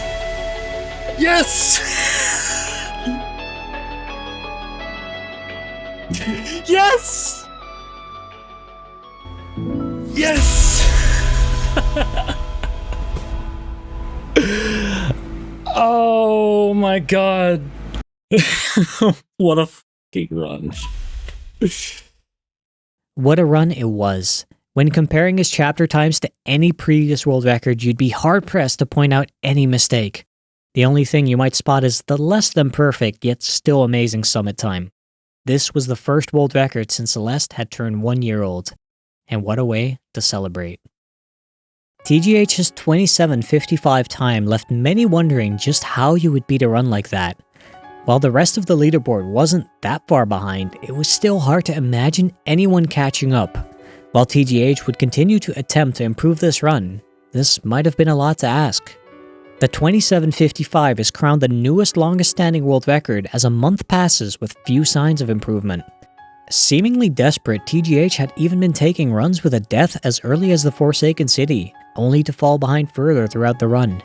Passing through the old site, Celestial Resort, the Golden Ridge.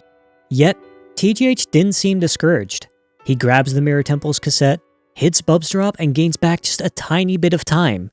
He remains completely unfazed as he matches, no, even beats his record's reflection time. Still behind, yet determined to continue, he makes his way through the summit. 0 meters, 500 meters, 1,000 meters, 1,500 meters, 2,000 meters into the Golden Ridge section of the summit, and TGH did this.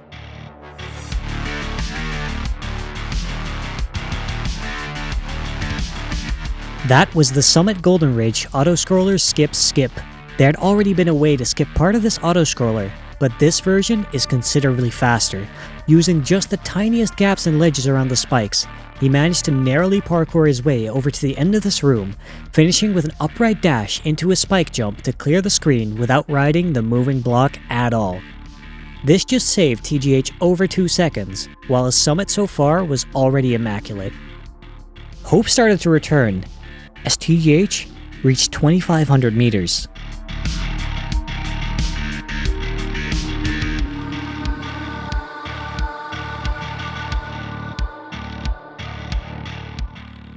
Finally, 3,000 meters.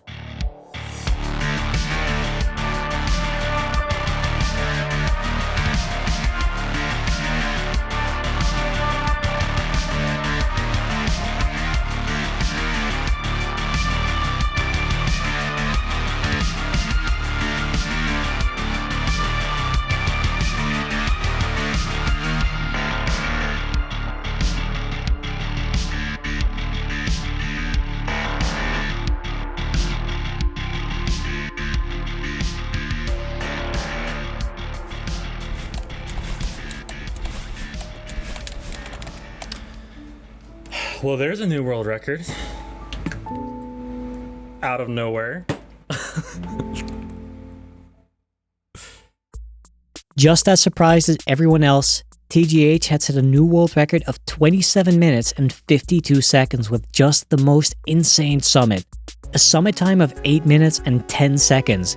Throughout this entire run, there was just one single death that was unintended, and that death was in the first chapter of all things. Nobody would have seen this coming. Tying into TGH's mentality over resets, he had decided to finish as many runs as possible, as he believed that that was the best way for him to improve. And after all this, it really seemed like he was onto something. A legendary run that went down in history. And with a legendary run, came a legendary file name.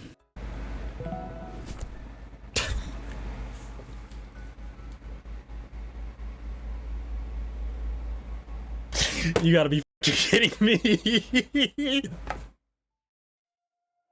In the excitement of this run, I skipped over an important, yet very easy to miss detail. This is Archie, the parrot of a runner named Not Kane. And yes, this is relevant because Archie would soon become a symbol of the Celeste speedrunning community. But let's go back first.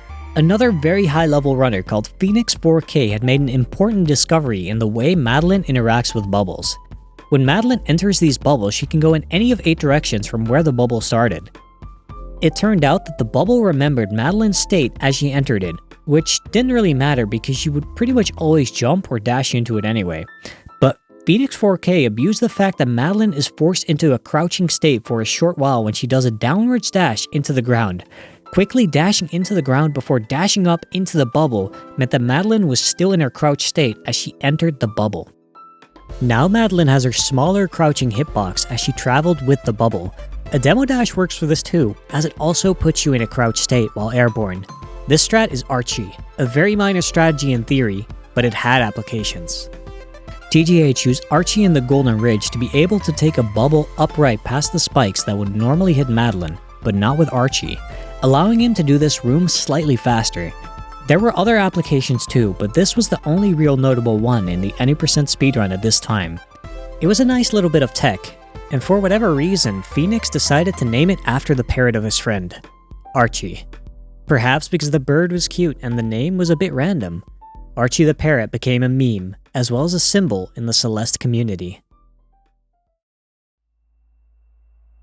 More than a month passes with few changes to the top of the leaderboard.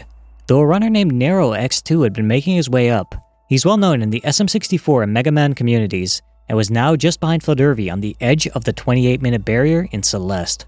Yet TGH still remained to be the only runner with a 27-minute time.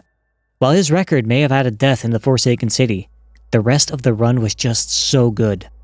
While in theory he just had to get a run with a good city and maintain that lead, in practice, this was very difficult. TGH knew this better than anyone else, but he knew what needed to be done. Getting that early lead on his record was really important, and we saw his Forsaken City times improve even more. The old site was more consistent than ever, but the tough part about having an early lead was maintaining it. Losing time throughout the entire run can add an extra feeling of pressure, and going up against such a great Celestial resort, it was now that his leads would easily crumble. But TGH always aimed to close out runs. While he might lose time on resort, he'd be even at worst. If he could pull off an amazing ending once, why couldn't he do it again? No, why couldn't he do even better? TGH moved on, saving just under a second on the Golden Ridge, a little over a second on the Mirror Temple, and somehow saved another 0.3 seconds on his reflection time. A 4-second lead going into the summit, but losing this lead there was all too simple when going up against a chapter time this low. But if there's one thing we know, it's that TGH is always ready to reach for the top.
No! Dude, that was so close.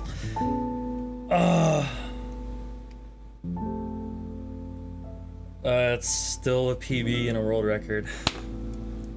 Where did that come from? 8 minutes and 12 seconds was how long it took him to clear the summit. This was 2 seconds slower than the record, but with a 4-second lead, TGH managed to break the world record by another 2 seconds, clearing Celeste Any % in 27 minutes and 50 seconds on April 21st, 2019. Again, firmly planting his flag at the top of the leaderboard, embodying what Celeste was about, the journey to overcome yourself and become better step by step. And what a journey it had been. This world record would remain at the top for a long time. It was the end of an era. Slowly but surely, the Any % leaderboard moved. A runner called Chai Kitty had moved into second place with a 28.05, still not breaking the 28-minute mark, but really getting close. As June 2019 came around, everything seemed quiet again.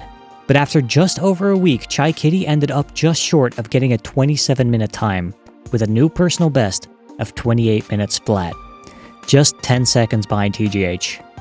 Come early July, Chai Kitty managed to improve by a huge step, getting as low as 27 minutes and 53 seconds. It was a tedious climb, yet slowly but surely Chai Kitty was catching up. Now in third place was M Sushi, who was also getting close to breaking into the exclusive 27-minute club with a 28.02. Things were starting to move. 2 very skilled players were closing in on the top, and it was anyone's guess who would get there first. As we reached the end of July, there was still no conclusion as the leaderboard remained unchanged. But the same couldn't be said for the top runner's gameplay. Corner boosts were becoming more and more common in general movement. As players got better, they could fit them into so many places, turning small ledges into opportunities for minor speed boosts. The more that were added into a player's movement, the more these minor time saves added up. This already became clear in the Forsaken City, where these tiny optimizations stood out as runners abused even the smallest ledges to get the corner boost speed. But another big mechanic that was still evolving was the demo dash.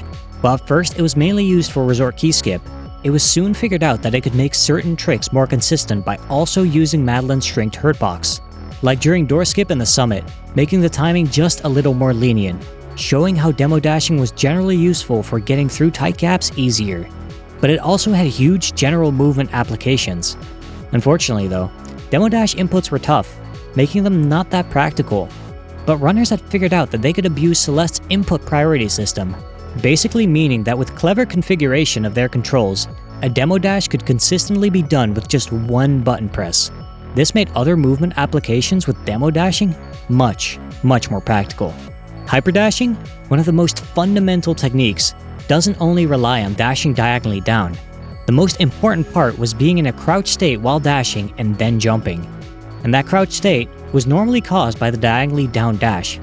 But the demo dash also puts you in a crouch state, meaning that you could perform a hyper dash by dashing forward instead of diagonally down. This was extremely useful when Madeline has ground directly in front of her, yet is too far to wave dash onto it. A demo dash could then move you forward to hyper off of it anyway. This is known as a demo hyper, and while sometimes it's just a better movement option, it's also often a viable alternative.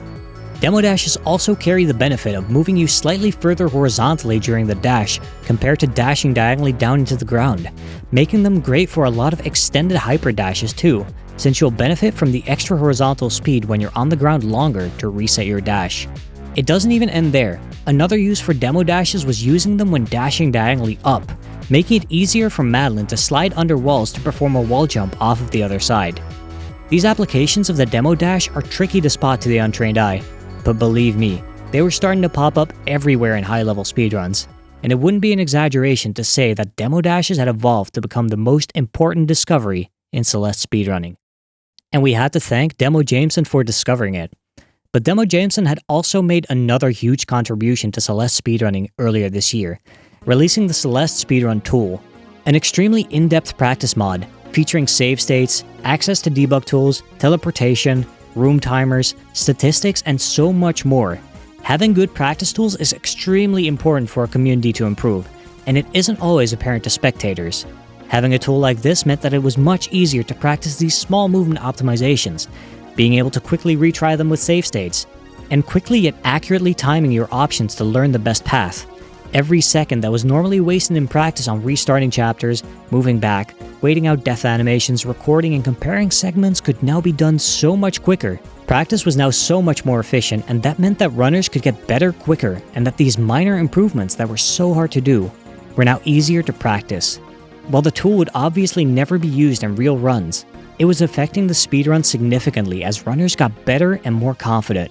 A huge shout out to the Celeste modding community, the developers and the contributors to the Everest mod loader, and Demo Jameson, who made this all possible.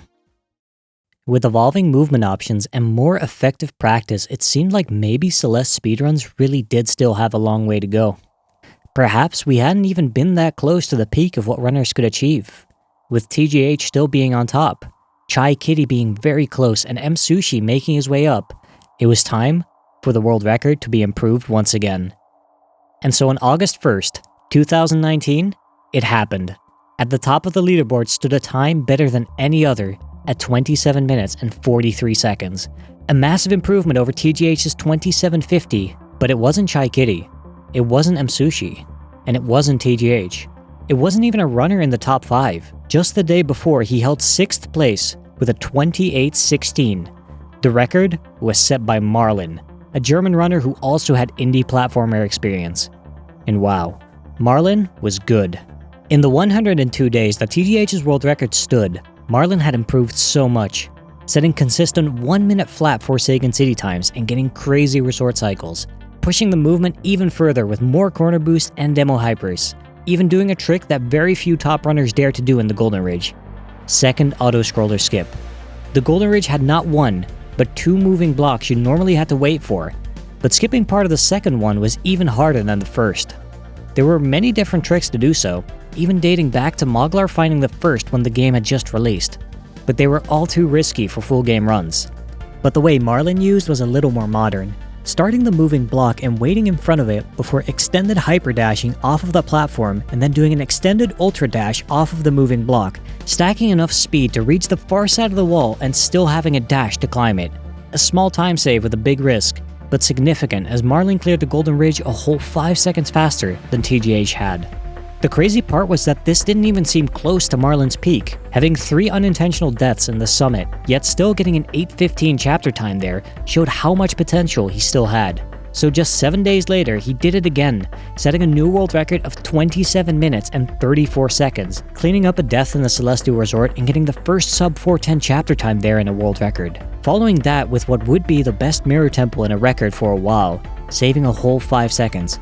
Finally, going into the summit and clearing it without any unintentional deaths, matching TGH's best summit at 8 minutes and 10 seconds. And so, Marlon had set the 27:34, with just a single unintentional death in the entire run. Perhaps, Celeste speedrunning had just entered into a new era. Marlon had put a lot of effort into improving movement even further, while other runners had certainly been improving too. There looked to be a new level of pressure on the competition to improve alongside Marlon. If they couldn't match his movement, they would inevitably fall behind. If you wanted to stay on top, you needed to take it a step further.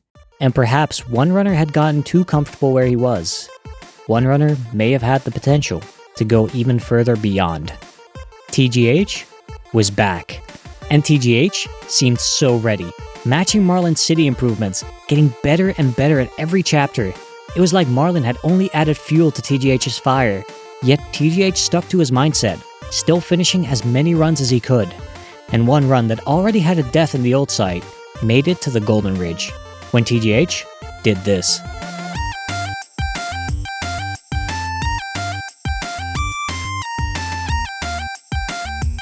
Excuse me? That was the first Golden Ridge auto-scroller, and he didn't just skip part of it, but all of it. And what even happened here? Did he just jump off the ceiling? Yes, he did. This strategy was first blockless, fittingly named so because it doesn't use the moving block at all. And it was made possible by that little jump off of the ceiling that TGH did. A bit of tech that was previously unseen in any percent, called a ceiling pop. By grabbing the wall and sliding down just enough, you could offset Madeline's sub-pixel position, basically moving less than the size of the game's pixels, in order to move under the wall while having a moment where the game believes you're still touching the wall. This makes it so you can climb jump into the ceiling, and that got TGH just enough distance to demo dash upright and corner kick to make it up without using the moving block at all. This was a crazy strat that saved just under 2 seconds. Following this, TGH also did the second auto-scroller skip. Combined with overall great execution, he saved 4 seconds over Marlin's Golden Ridge alone. Yet this still wasn't enough to catch up. TGH still had the old side death and had fallen behind on Marlin's amazing resort. Even so, TGH didn't give up, moving into the Mirror Temple and showing us another trick. One that TGH did attempt in the past, but had quickly dropped, dashing upright before transitioning into the mirror cutscene room, resetting his dash as he entered before corner kicking and dashing upright again. This hit the cutscene trigger while being very high up, and if you remember the cutscene offset exploit in the old site, you can guess what happens. As TGH skipped the cutscene, only Madeline's horizontal position was changed, and she was put right on top of the button to open the next room, saving just a tiny bit of time over having to dash up there. But with a few small mistakes in the temple's B-side, TGH only fell behind more, losing another 7 seconds over Marlin. But either way, this run was really showing some of the crazy new stuff that TGH had been working on, and in TGH fashion, he set out to finish this run too. Moving into Reflection, TGH had no plans of keeping his cards hidden, moving through it like this chapter was never even difficult to begin with. So clean and precise, finishing the chapter in 5 minutes and 32 seconds. This was 9 seconds faster than Marlin's record, and 4 seconds faster than the best of any of his previous records. But despite this, TGH was still a second behind Marlin's run, and that had a summit split that matched TGH's best. Alright, whatever happens, happens. Let's just go for it.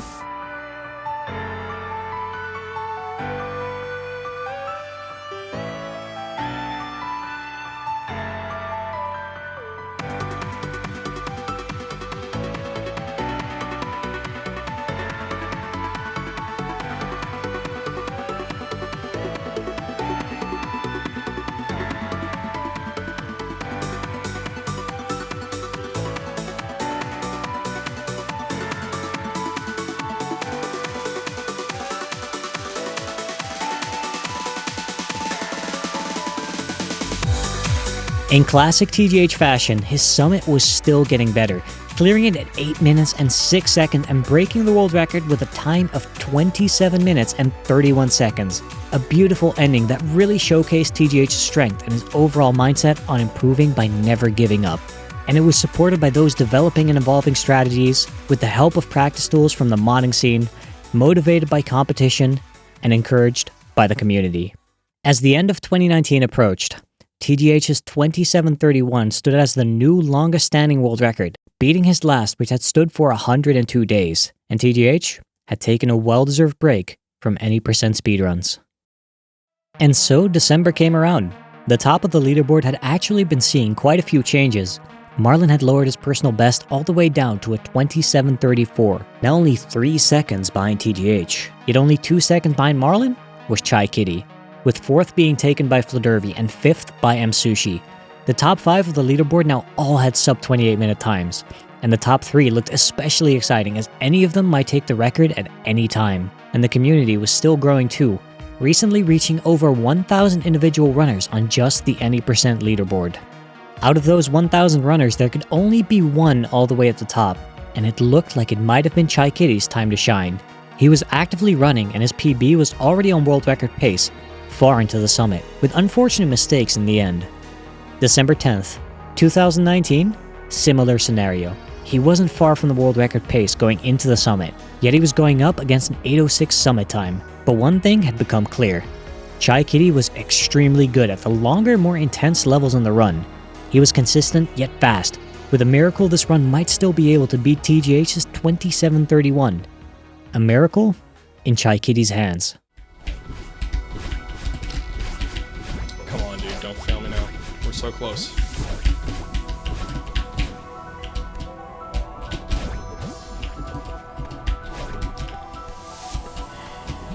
This is it.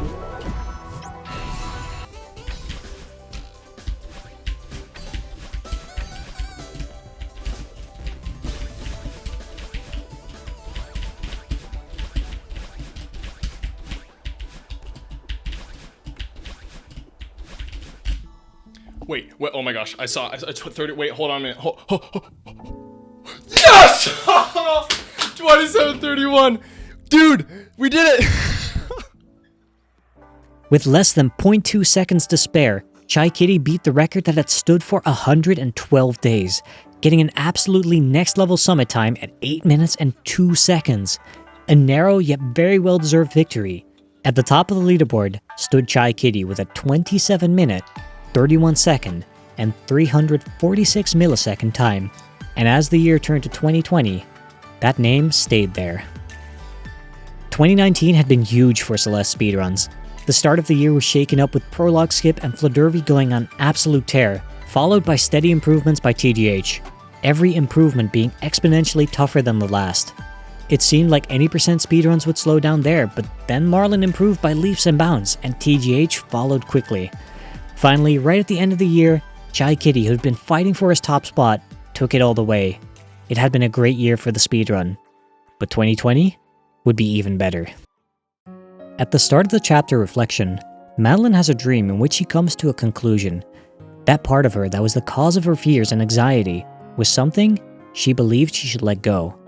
That was a part of her she didn't need. She argues with herself in her dream, and this argument causes her to fall all the way down the mountain in reality, stranding here in the depths of a cavern below. As she tries to escape, she has no choice but to reflect. Finally, she confronts that part of her that she doesn't like and manages to come to terms with them, understanding that they aren't there to put her down, but that they are a voice of reason that she should take into consideration instead of letting them overwhelm her. She climbs out of the cavern stronger than ever before and decides to climb the mountain all over again, to reach the summit.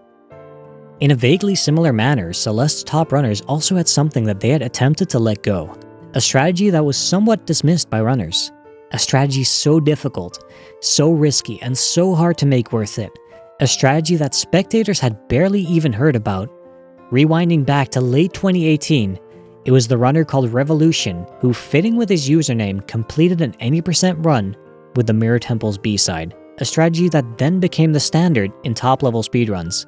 But this wasn't all that Revolution did in this run. This wasn't the only theoretically exploitable B-side. In Reflection, Revolution picked up another cassette and completed the 6th chapter's B-side. Reflection's B-side wasn't just any B-side. For many casual players, this was one of, if not the hardest B-side in the entire game, with spikes everywhere, long, super precise falling sections all combined with tricky bumper mechanics while ground was almost nowhere to be seen. Doing this but fast was an even bigger hurdle to overcome, much tougher than even the Mirror Temple B-side.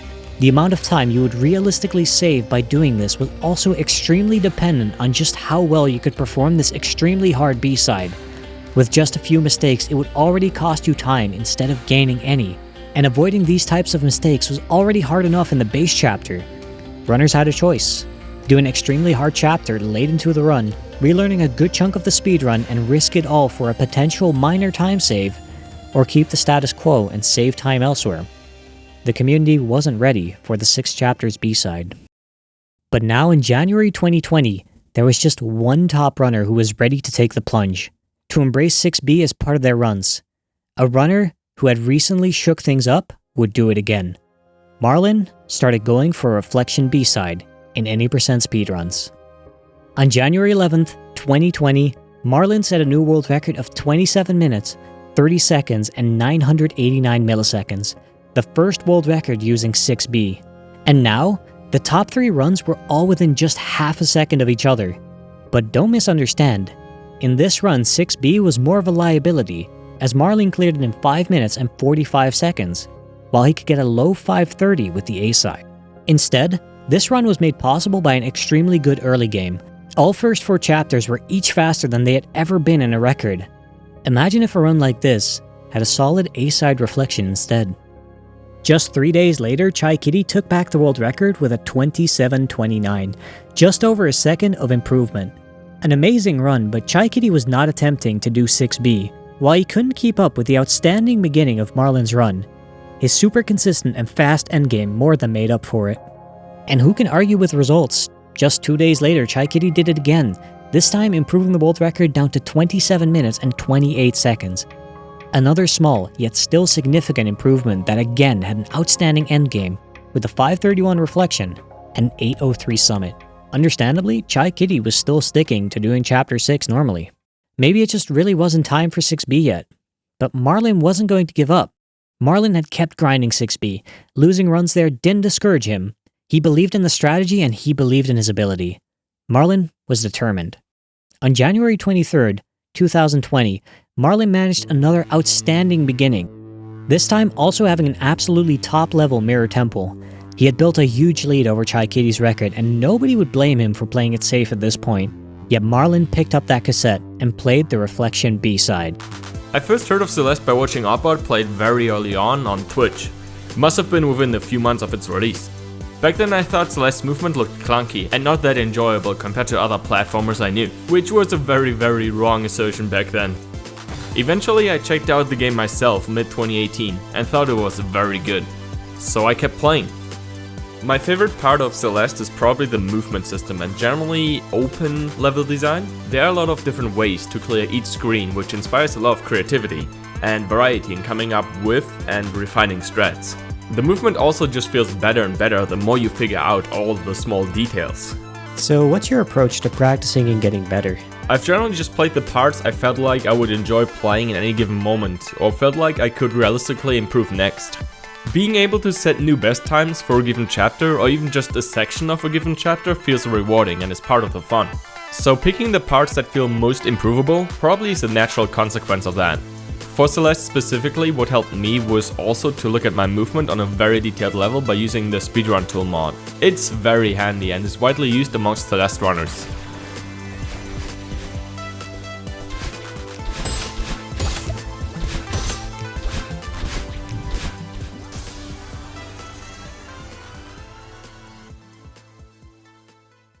And that was already so much better than before.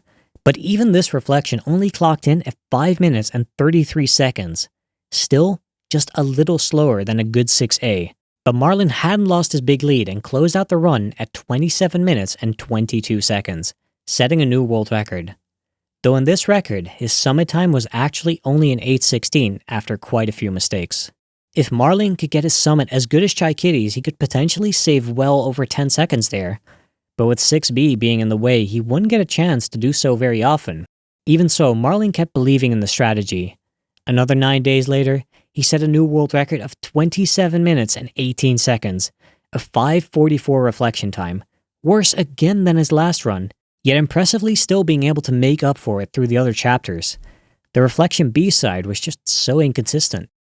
Yet another 9 days later, Marlin got another run going.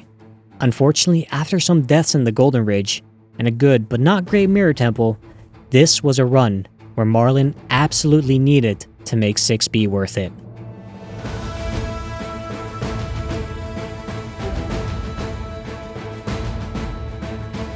So why'd you decide to start going for 6B in runs? 6B is just a faster route, and I felt like I was at the point where I could save time with it. Yet, despite that, at first it generally cost you time. How did you feel about that, and what made you want to keep going for it? Knowing 6B was optimal, and also knowing that I could save time with it eventually with enough practice, was motivating enough to stick with it.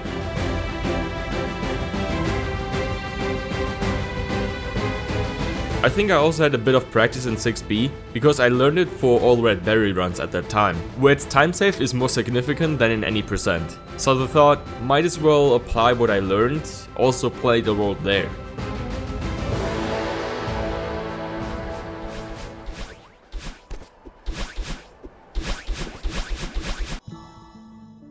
Marlin did it. He had clutched out the run and set a new world record, now at 27 minutes and 14 seconds. This time, his Reflection B-side was the key to success, being able to finish the chapter in 5 minutes and 25 seconds, smashing any A-side that came before it. Marlin had not given up on this insanely hard strategy and it had paid off, embracing it and letting it make him stronger. Once again in any percent history, it became unclear whether we had even gotten a glimpse of the full potential of Celeste speedruns. And while Marlin's run was extremely impressive, this run had lost a potential 14 seconds in the Golden Ridge and Mirror Temple combined. Those 14 seconds could open up the door to a previously unbelievable milestone.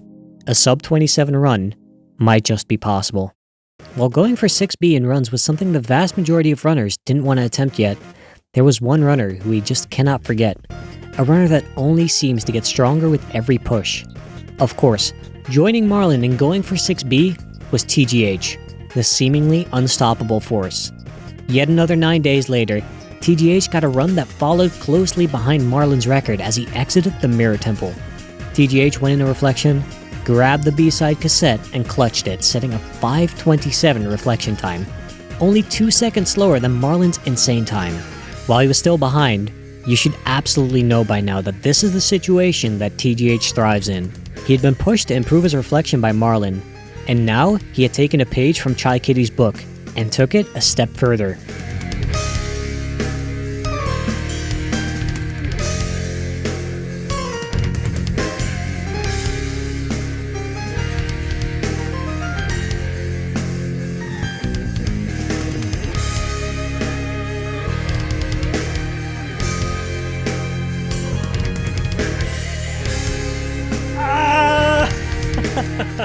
That was an 8-minute summit flat, an unbelievable comeback that put TGH back on top of the leaderboard, standing tall with a time of 27 minutes and 12 seconds. Just like that, TGH had quickly taken back the record, once again making everyone wonder if he could ever be stopped.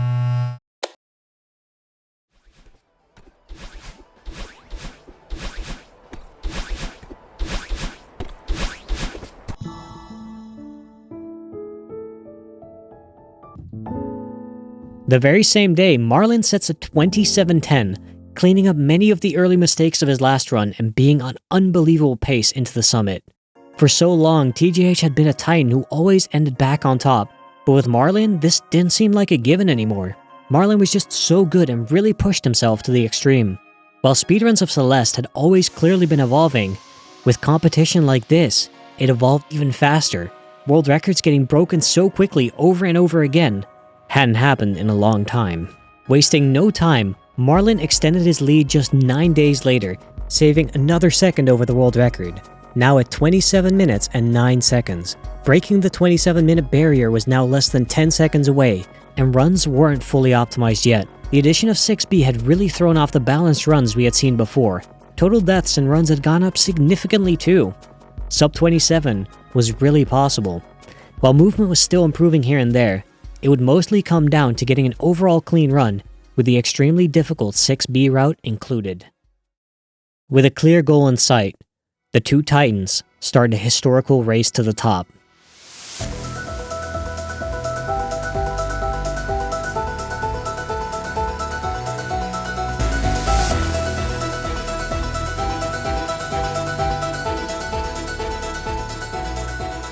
Going back and forth with TGH was interesting. It's a nice feeling to know you're not the only one working to push down the time, and it's also validating to see someone else who is very obviously very skilled at what they're doing, going for the same goals as you.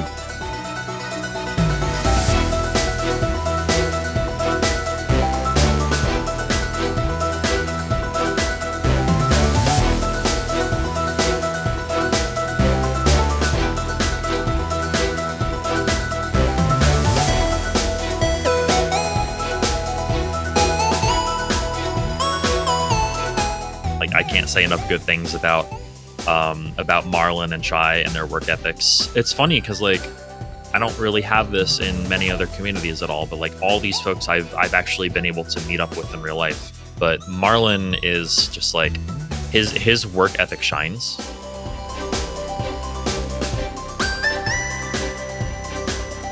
What's really nice about the Celeste community was that like all the people who were like near the top of the leaderboard were all super nice people. So like that helped make things better in the community, and for sure. And like I think the thing that is more important, honestly, than their running capabilities is that fact. These people were all extremely positive forces in the community, and that's not something you can overlook.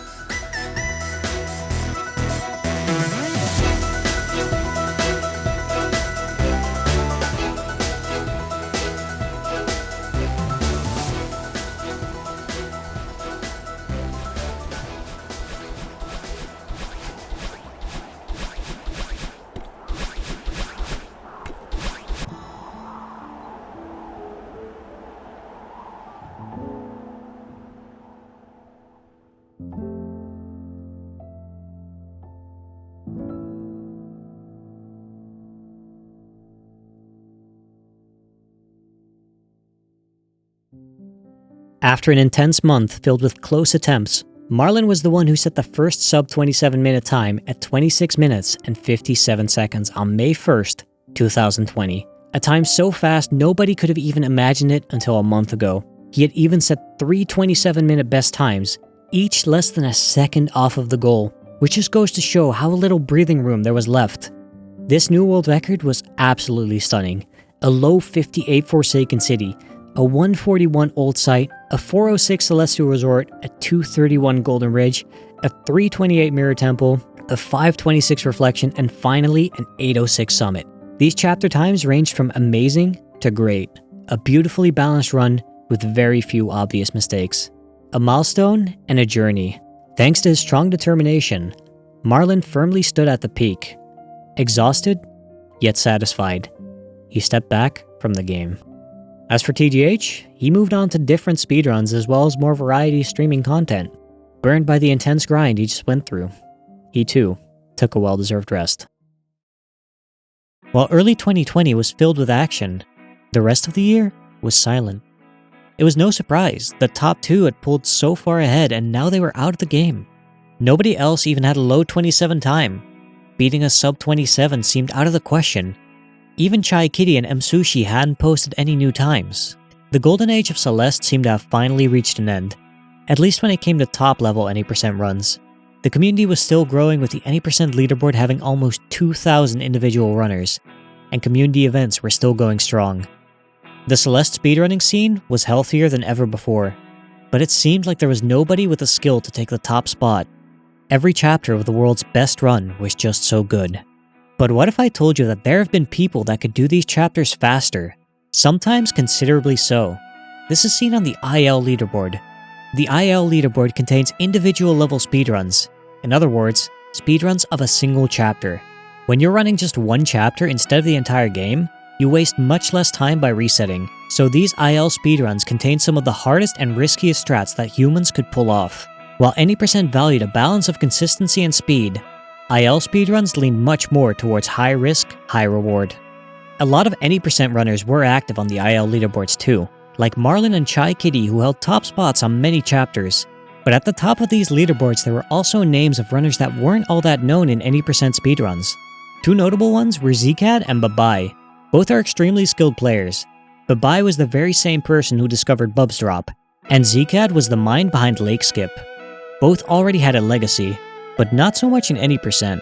Zcad hadn't posted a single Any% speedrun at all, even though he held the world record in all main game chapters towards the end of 2020. But Babai actually did Any% speedruns, and he was very good at them. For a long time he'd been active in the community Discord, sharing strategies and offering tips to those who wanted them. He even made it into the top 5 by the time the last world record was set. But looking at his IL times, you would think he could do much better. Perhaps it was because Babai's attention seemed split between other categories and the IL leaderboard. After Babai set his 27:32 personal best, there was little to no Any% activity from him. But that changed in late 2020, when on November 28th, Babai set a new Any% personal best of 27 minutes and 13 seconds. That is a 19-second improvement when his time was already really good. December 3rd, Babai sets a 27:05, another big 8-second improvement. He was improving his time at a very fast pace. And on the 12th of December, Babai improved his personal best once more, now down to 27 minutes and 2 seconds, beating TGH's time by half a second as Babai moved up to second place. One of Babai's big strengths was definitely his IL experience. Although not every IL strat was a great idea to do in Any% runs, a lot of them could work if you had enough practice with them. And that he had. For example, the Zcat route in the Forsaken City sees you doing a very tight demo hyper into a bunny hop, an upright dash through the screen transition, resetting the dash and allowing you to take a shortcut above the next screen that can set up an ultra dash to clear the next screen after even faster. While flashy, this is a very minor time save that's a very low priority to learn for Any% speedruns unless you are already at the very top, but it's significant in a Forsaken City IL. So if you can do it in Any%, you might as well. Like this, Babai already used a lot of strategies that were world record level, if not better. Like in the Golden Ridge, Marlon skipped part of the second auto-scroller by using the moving block's momentum to reach the other side. while Babai used what's known as second blockless. Any% now needed none of the notorious auto-scrolling blocks at all. Babai set up an ultra and bunny hop during coyote time, the few frames you get to jump even after you fall off a platform. This lined him up to do a corner boost through the tiny gap between the spikes while still having his dash, then dashing up from the far side, completely foregoing the need to wait on the block. An extremely risky and precise strategy that saved a massive 6 seconds over using the block for momentum. While notoriously inconsistent within the community, if Babai hit this first try in a run, it could make a massive difference. Babai had the skill, the strategy, and the dedication to take the world record. All he needed was to put it all together in one run. On December 14th, 2020, Babai did just that.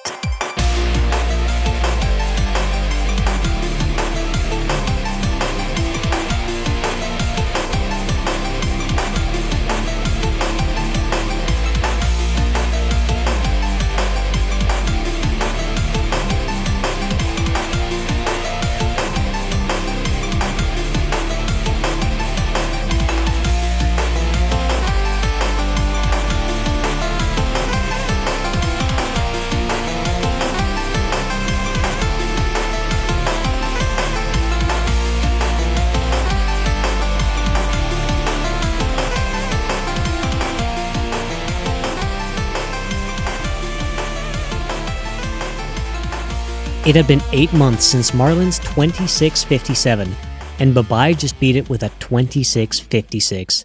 An improvement of just 700 milliseconds, yet one of the most important records in the game's history. Babai had obtained the second sub-27, set a new world record, and finally shook up the leaderboard. Yet like all of Babai's other runs, his description just said a single word: bad. That was just a sign that Babai believed he could do better. He expected to do better. But the most important thing was that he really could do better. And he set out to prove that in the best way that a speedrunner can. The next 2 months, he grinded to push his time to the limit.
Oh my god, man. Finally, I'm done with this category. Holy.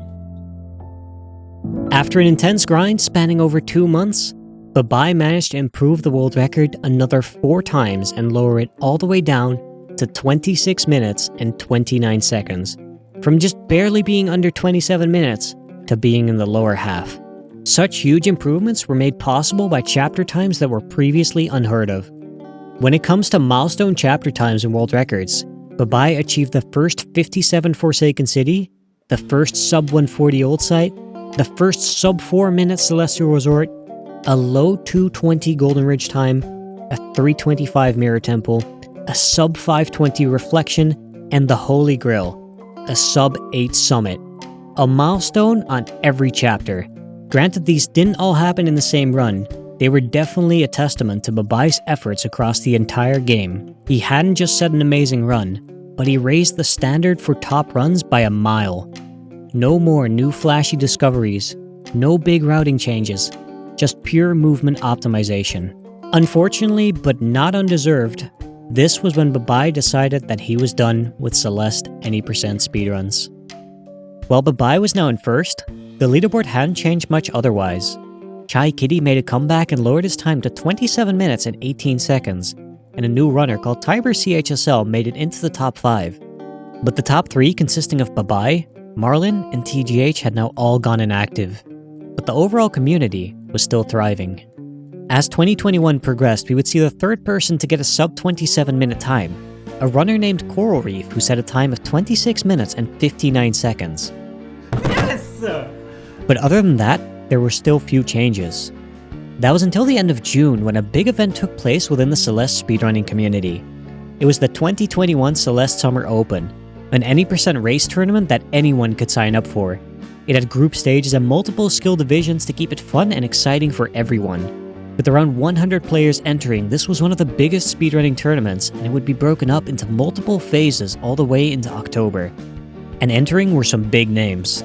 Fledervy, a past any % world record holder, Hyken, the true ending category world record holder, Tiber CHSL, a current top 5 any % runner, and so many more talented players. But notably, the one and only Marlin entered the tournament. This would be the first time he would run any % in about a year. And it showed in the early rounds of the tournament. Marlin only got 7th in the group stage, still putting him in the highest division but without a good seed.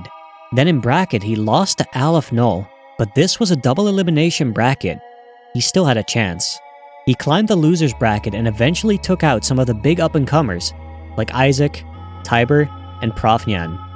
Over the course of the tournament, Marlin had been getting back to his original skill level, even improving his personal best down to a 26:39 during practice, putting him only 10 seconds behind Babai's world record. And this showed. In the grand finals, Marlin faced off against Hyken and the score went to 1-1. A loss for Marlin would crown Hyken the winner. But in that situation, Marlin pulled off a 26:44, a time that only a select group of players could even achieve under ideal conditions, let alone in a race. From there, Marlin reset the bracket and ran away with it. The winner of the 2021 Celeste Summer Open was Marlin. He had only entered for the sake of having a good time with the community, but came out even better than he ever was. But it wasn't just Marlin. This tournament had seen so many players level up. Through competition, rivalry, and community, the leaderboard was completely shaken up. Babai may have still been at the peak, but now there was a new generation of runners climbing the trail. But first, there was the new and improved Marlin. It's the 4th of October, 2021, the day after the Celeste Summer Open, and Marlin was speedrunning any % once more. And he was so much better than before. This wasn't the same speedrun he used to play. The risks were much higher, but Marlin had already adapted. It didn't take long before he could really show what he was able to do as he exited the Celestial Resort with a chapter time as low as 3 minutes and 56 seconds. Starting the Golden Ridge, he would quickly show us an important strat upgrade on first blocklist, ditching the ceiling pop strategy and instead building enough speed to jump across using a grounded ultra dash, which hadn't really seen any % use because of the super precise timing required. Unfortunately, Marlin then missed the extremely difficult second blockless strategy not once, but twice, losing 12 seconds on this chapter alone. Nevertheless, he continued into the Mirror Temple where he showed us a strat that he had implemented, but died once before showing it.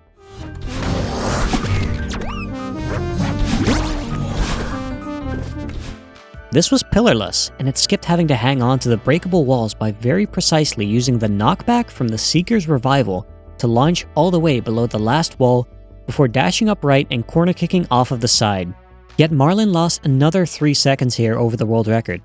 This wasn't the run. If Marlin could catch up anywhere, it was in the mid-game, definitely not in Reflection. And while he could maybe save some time in the summit, it wouldn't be enough. But this wasn't the old Marlin we knew. This was Marlin who had spent the past few months competing at the highest level of Celeste. Maybe he could do it.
good flag was. Nice.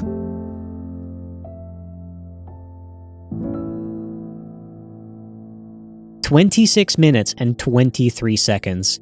That was it.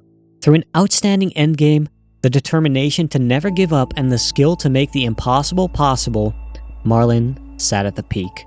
The world record was his once again, a world record that might not have happened if it wasn't for the beautiful community event that brought him back. A record that might not have happened without the countless hours the community spent developing the movement. It might not have happened without the records that came before, or without the optimizations of IL runners, or without the tools from modders, or without the tricks from the TASers. This was what they had all been working towards all this time, beautifully put together by none other than Marlon. The story of an amazing accomplishment in an amazing game that means so much to so many people. A story of becoming better, step by step. This was the peak of Celeste speedrunning. But reaching the peak doesn't mean you have to stop. In speedrunning and many things in life, the peak is the goal we set for ourselves. Something to work towards, something to reach and be proud of. But if you want to go further, if you believe you can go further, then you can. At least, that's what I like to think. While Marlon had reached the goal he had set for himself, there was someone in the community that still aimed higher. He had been there since the beginning, always improving, always sharing strategies, yet he rarely put himself in the spotlight. He was someone who had experienced the peak many times, holding so many world records on the IL leaderboard. Zcad was finally climbing the Any% board. He submitted his first Any% PB on October 17th, 2021, with a time of 26 minutes and 43 seconds. After just a month, he had already improved all the way down to 26 minutes and 27 seconds, taking second, being only 4 seconds behind Marlon. It was no surprise. He had already proven to be extremely skilled, and he had been around since the beginning of Celeste speedrunning, being the one who found leg skip and so many minor yet important movement optimizations. Zcad was an integral part of the community. 108 days after Marlon's world record, it was time. With IL world record level strategies, Zcad didn't just show us the best speedrun, but a glimpse of what laid beyond the peak. To truly understand the level of gameplay here, I'll walk you through the run and some of the optimizations that Zcad implemented by comparing them to Marlon's world record. Soon after starting the Forsaken City, Zcad sets up a corner boost off of the spikes. A few screens later, he performs this double corner boost from the conveyor block, then the rare choice of taking the lower path on the next screen. Later we see Zcad just barely fitting a hyper into a bunny hop to reach the top right wall that Marlon had to do an extra jump for. Ending with a small mistake, he finishes the Forsaken City with a ridiculous 56-second time. In the old site, we see Zcad taking a lower path with a tight dash, later skipping this spring by bunny hopping and climb jumping to save his dash. Starting the final section, he skips Madeline's get-up animation by quitting out and re-entering thanks to the game time only counting within chapters, saving only about 4 frames if done well. He then finishes with very clean movement for a 139 old site. A little into the Celestial Resort, Zcad performs a single into double corner boost and cleans up some of the screens before the spike jump that he does with a faster setup that dashes diagonally through the screen transition. He goes back and forth with Marlon until the resort key skip, where he skips the traditional setup and speeds into the next room, where he adds an additional demo dash through the dust bunnies. While Marlon missed a key coin in the end once, Zcad cleans up the ending movement for a 354 Celestial Resort. Of course, the Golden Ridge isn't exempt from optimizations, but these were overshadowed by Zcad doing second blockless on the first try, where Marlon had died twice. Zcad's time wasn't perfect, but he pulled further ahead with a solid 225 Golden Ridge. A rocky start for the Mirror Temple as Zcad only hits the first half of the yeet, but he's got plenty of tricks on the B-side. Starting off with a new pause buffering method discovered by Nero to near guarantee bubs drop, followed by skipping a bubble with a very precise down left dash, into this vertical climb where he squeezes through this gap earlier as he changed this huge string of corner boosts, skipping a button by demo dashing under the door in the falling section, then first trying pillar skip where Marlon died, and quickly pulling ahead with more optimal Theo juggling, gaining Zcad another 10 seconds with a gold split 318 Mirror Temple. He starts Reflection with a faster version of his very own leg skip, barely getting enough height out of this feather to skip the Kevin block. Then he trades deaths with Marlon, Zcat pulled ahead on the falling section by doing more risky diagonal dashes, later performing a rarely seen trick called a multi-boost, stacking up momentum by chaining climb jumps into the block that pushes him, which then launches him further and skips having to wait for the dash crystal to respawn. Reflection featured many more subtle differences that led Zcat to pull ahead even further with a 5:10 chapter time. The pace is incredible. According to Zcat's own splits, this could be a sub 26 minute time, but the pressure at the summit is immense. While Zcat had been on course for a place far beyond the peak, every journey will have its setbacks. Seeing a run with unimaginable potential getting hit by reality is sad, but it also reminds us of the beauty of Celeste and speedrunning. Within all the layers making up this community, there's so many personalities with unique skills, specializations, and their own stories. From a lesser seen part of the community, we have Zcad, who through his IL experience was able to highlight so many optimizations that may otherwise go unnoticed. Yet those optimizations are part of a deeper slice of the community that pick the game apart completely.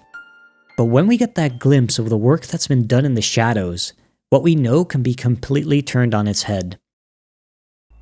Zcad showed us that even after so many world records, there's still room to improve, and it will likely stay that way. A sub 26 is possible. The peak is just a concept. To go beyond might take tremendous effort that may largely go unnoticed.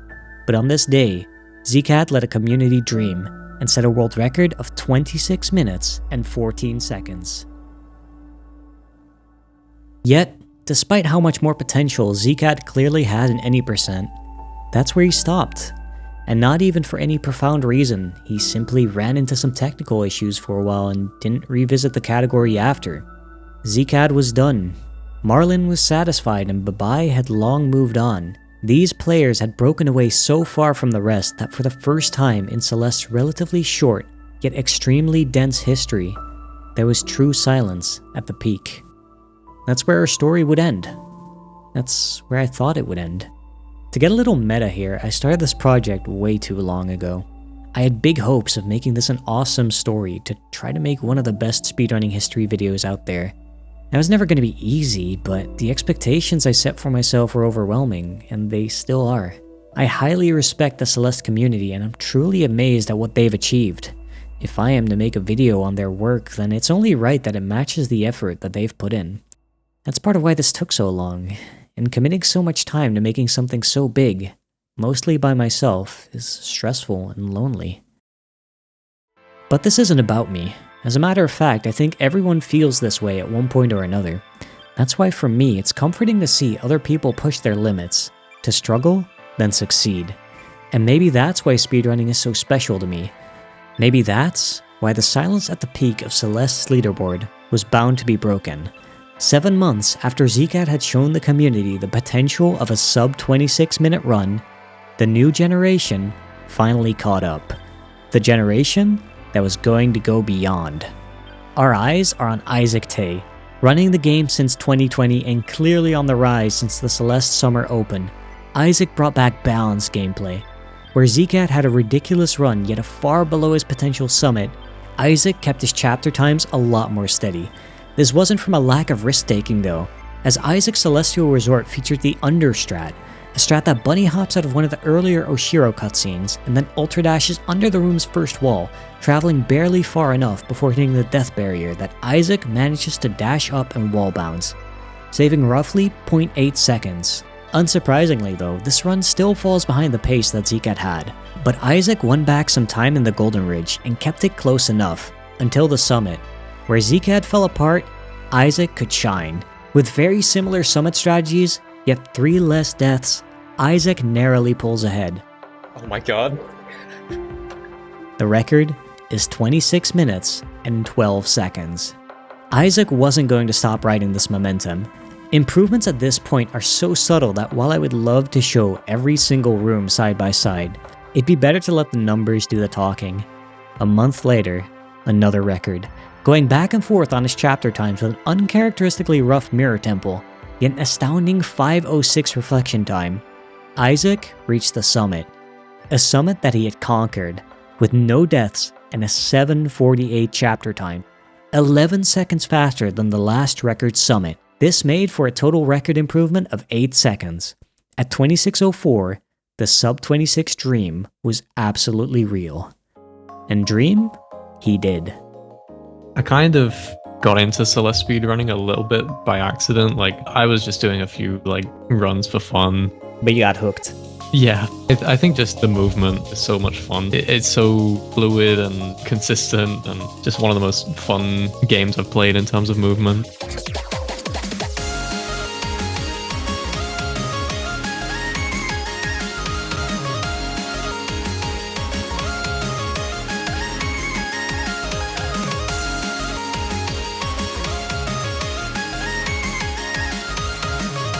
I guess it holds a special place just for the friends that I've made through it, and it's been quite a unique thing for me, something I've never had with anything else. Did getting the world record hold any special meaning to you? Yeah, it definitely did. When I started speedrunning, it was something that felt so out of reach. It was never something that really crossed my mind until I was pretty much there. I never thought I could be at that level where I'm faster than anybody else.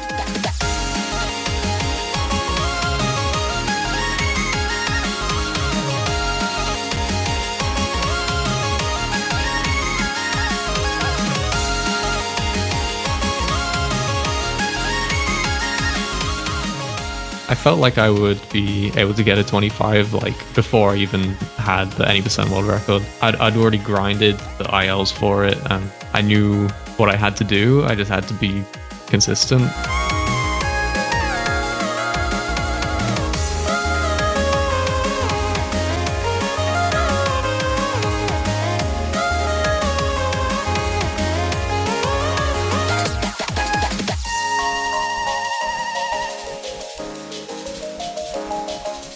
Oh my god! World record? That run felt pretty bad.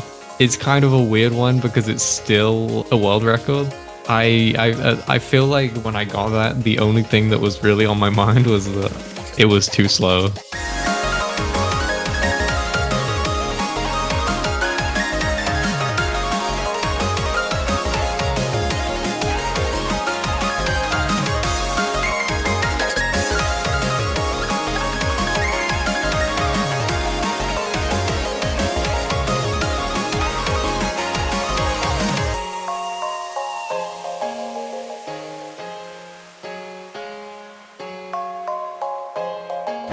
I thought it was dead. I did not think I could win it from there. Honestly, I think it helped me. So I just kind of, at that point, adopted this mentality of just go for it and see what happens.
I had been, at that point, stuck at 26 flat for almost 2 months, and it kind of, at that point, starts to feel like it's never going to happen.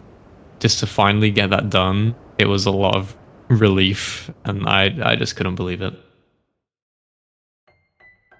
2 intense months of grinding since the 26:04, and many close calls later, Isaac did it. A sub 26 minute time at 25 minutes and 59 seconds. Yet again, another previously unimaginable barrier shattered. And so deserved. Despite being a rough start, Isaac had the composure to recover from his mistakes and set a historical world record He had been keeping track of the amount of 26-minute times that he had set up until this point, which had reached a staggering total of 163 runs. And now he set a new counter. Total of 25-minute runs. 1. 2022 had come to a close. Isaac had set his sight on optimizing other categories, beating the true ending world record just before the year changed. There was no more fitting place to leave the any percent leaderboard. The next minute barrier was just so overwhelmingly far off. There were no signs of return for Zcad, Marlin, or Babai. Proudly stood the 25:59. Yet the leaderboard was anything but stagnant, as the group of runners who started improving at a similar time as Isaac had achieved 26-minute times. But for them, that 25 was still far out of reach. For them, that is. At second place on the leaderboard with a 26:05 was a runner that looked completely out of place. This is Secure Account. He had only submitted his first any percent run about 6 months prior, a run that was still well over half an hour long. Yet in just those 6 months, he went from a mid to high level runner to the second best. This wasn't a case of a previous IL runner trying their hand at full game categories. This was just an exceptional rate of improvement. You might think that Secure Account would have brought over a ton of experience from speedrunning similar games, perhaps being a top contender in various other 2D platformers. But no, you'll find no other platformers on his speedrunning resume. Yet he was a top contender, holding many strong world records across the Pokemon Mystery Dungeon series, dating back to 2021. While you shouldn't sleep on the precision required for those runs, it would be hard to imagine that this experience was a huge asset in Celeste. Instead, Secure Account was just a complete grinder. 2 whole months at the start of his Celeste career, you could see him post almost nothing other than single level IL times, going from a new runner to a Mirror Temple B-side world record holder in just those 2 months. Someone who can set that kind of goal and work tirelessly without distraction to reach it will undoubtedly improve fast. And this was the formula that allowed Secure Account to surpass expectation and improve faster than anyone would have imagined. Now after 6 months of his first submission to the leaderboard, he was only 6 seconds away from beating an already historical world record. Over the first few days of 2023, Secure would post screenshot after screenshot of his splits and runs that died far into the game. These runs had the potential to crush the world record. It was impossible not to notice, and the Discord absolutely noticed. It wasn't long until Secure posted yet another personal best, a 26:03, inching ever closer to the record. Then on the 8th of January, he posted this. A 25:55 was the new world record. The reaction was intense. Soon after he posted the recording, a beautiful run with a super strong endgame. The Golden Ridge stood out as Secure lost a good chunk of time through various deaths. And notably, the total death counter was unusually high again. Secure was a risk taker, and those risks paid off. But one risk had yet to bear significant fruit. Around the time that Zcad got his world record, the very top runners had started attempting an infamous strategy called TAS Awake. The very end of the old site is a stretch of 8 screens where you could potentially keep building horizontal speed. Through various extremely precise ultra dashes, corner boost, and well-placed bunny hops, you could accelerate more and more through every screen. This was an incredibly hard strategy to hit, and as this guide by top runner TO98 shows, it was also astonishingly complex. But most top runs wouldn't be able to keep this speed through the entire section, including the runs of Secure Account. But for Secure Account, this was only the beginning. Soon after his world record, his activity looked very similar to when he first started. ILs, many of them, back to back, finding and sharing his own optimizations where he could. The grinder was grinding, his focus unwavering. He didn't touch full game runs in months and he was just improving. Then in April 2023, he finally ran it back into full runs. The regular split screenshots were back, pictures that speak 1,000 words. Yet words were hard to find after what he posted next. A 25:45. That's a 10-second improvement in one go. 10 seconds at this level of optimization. That hadn't happened since top runners started doing Reflection B-side over 3 years ago at this point. The death count was up yet again, yet the times were lower. The potential is immeasurable and I myself am genuinely at a loss of words. One thing was clear though, Secure Account wasn't going to stop. He was going to keep grinding and improving. I am honestly underqualified to describe what happens next. The level of play that has been reached has become exponentially harder for me to properly express. So I'd like to invite some of the best and most knowledgeable Celeste runners to help cover our final chapter, the story of Secure Account.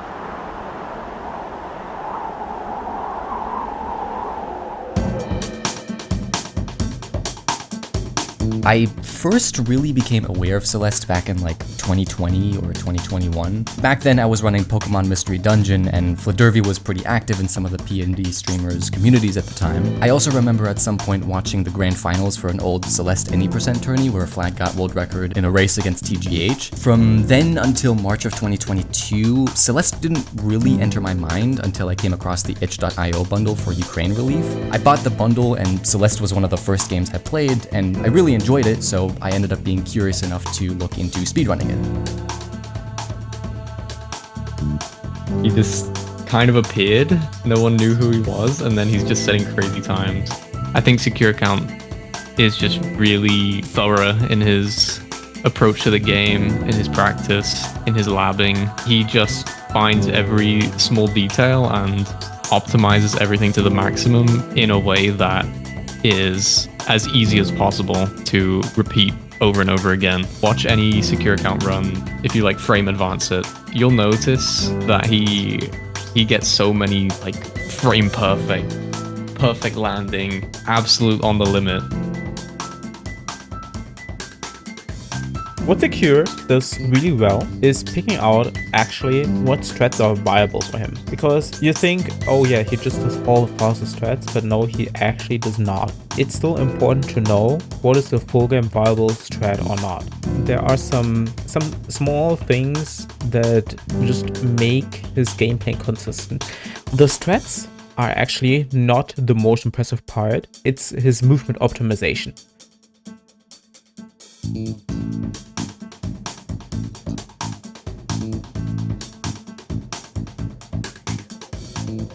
One of the biggest roadblocks I've ever experienced was in the summer of 2023. I decided to set my goal to a 25 1x. For reference, a good summit for me at the time was around a 739 to 745, so to get the 25 1x, I was looking to get a 17 3x exit out of Reflection, and then a clean summit. I thought things were looking up and that a 1x would happen soon.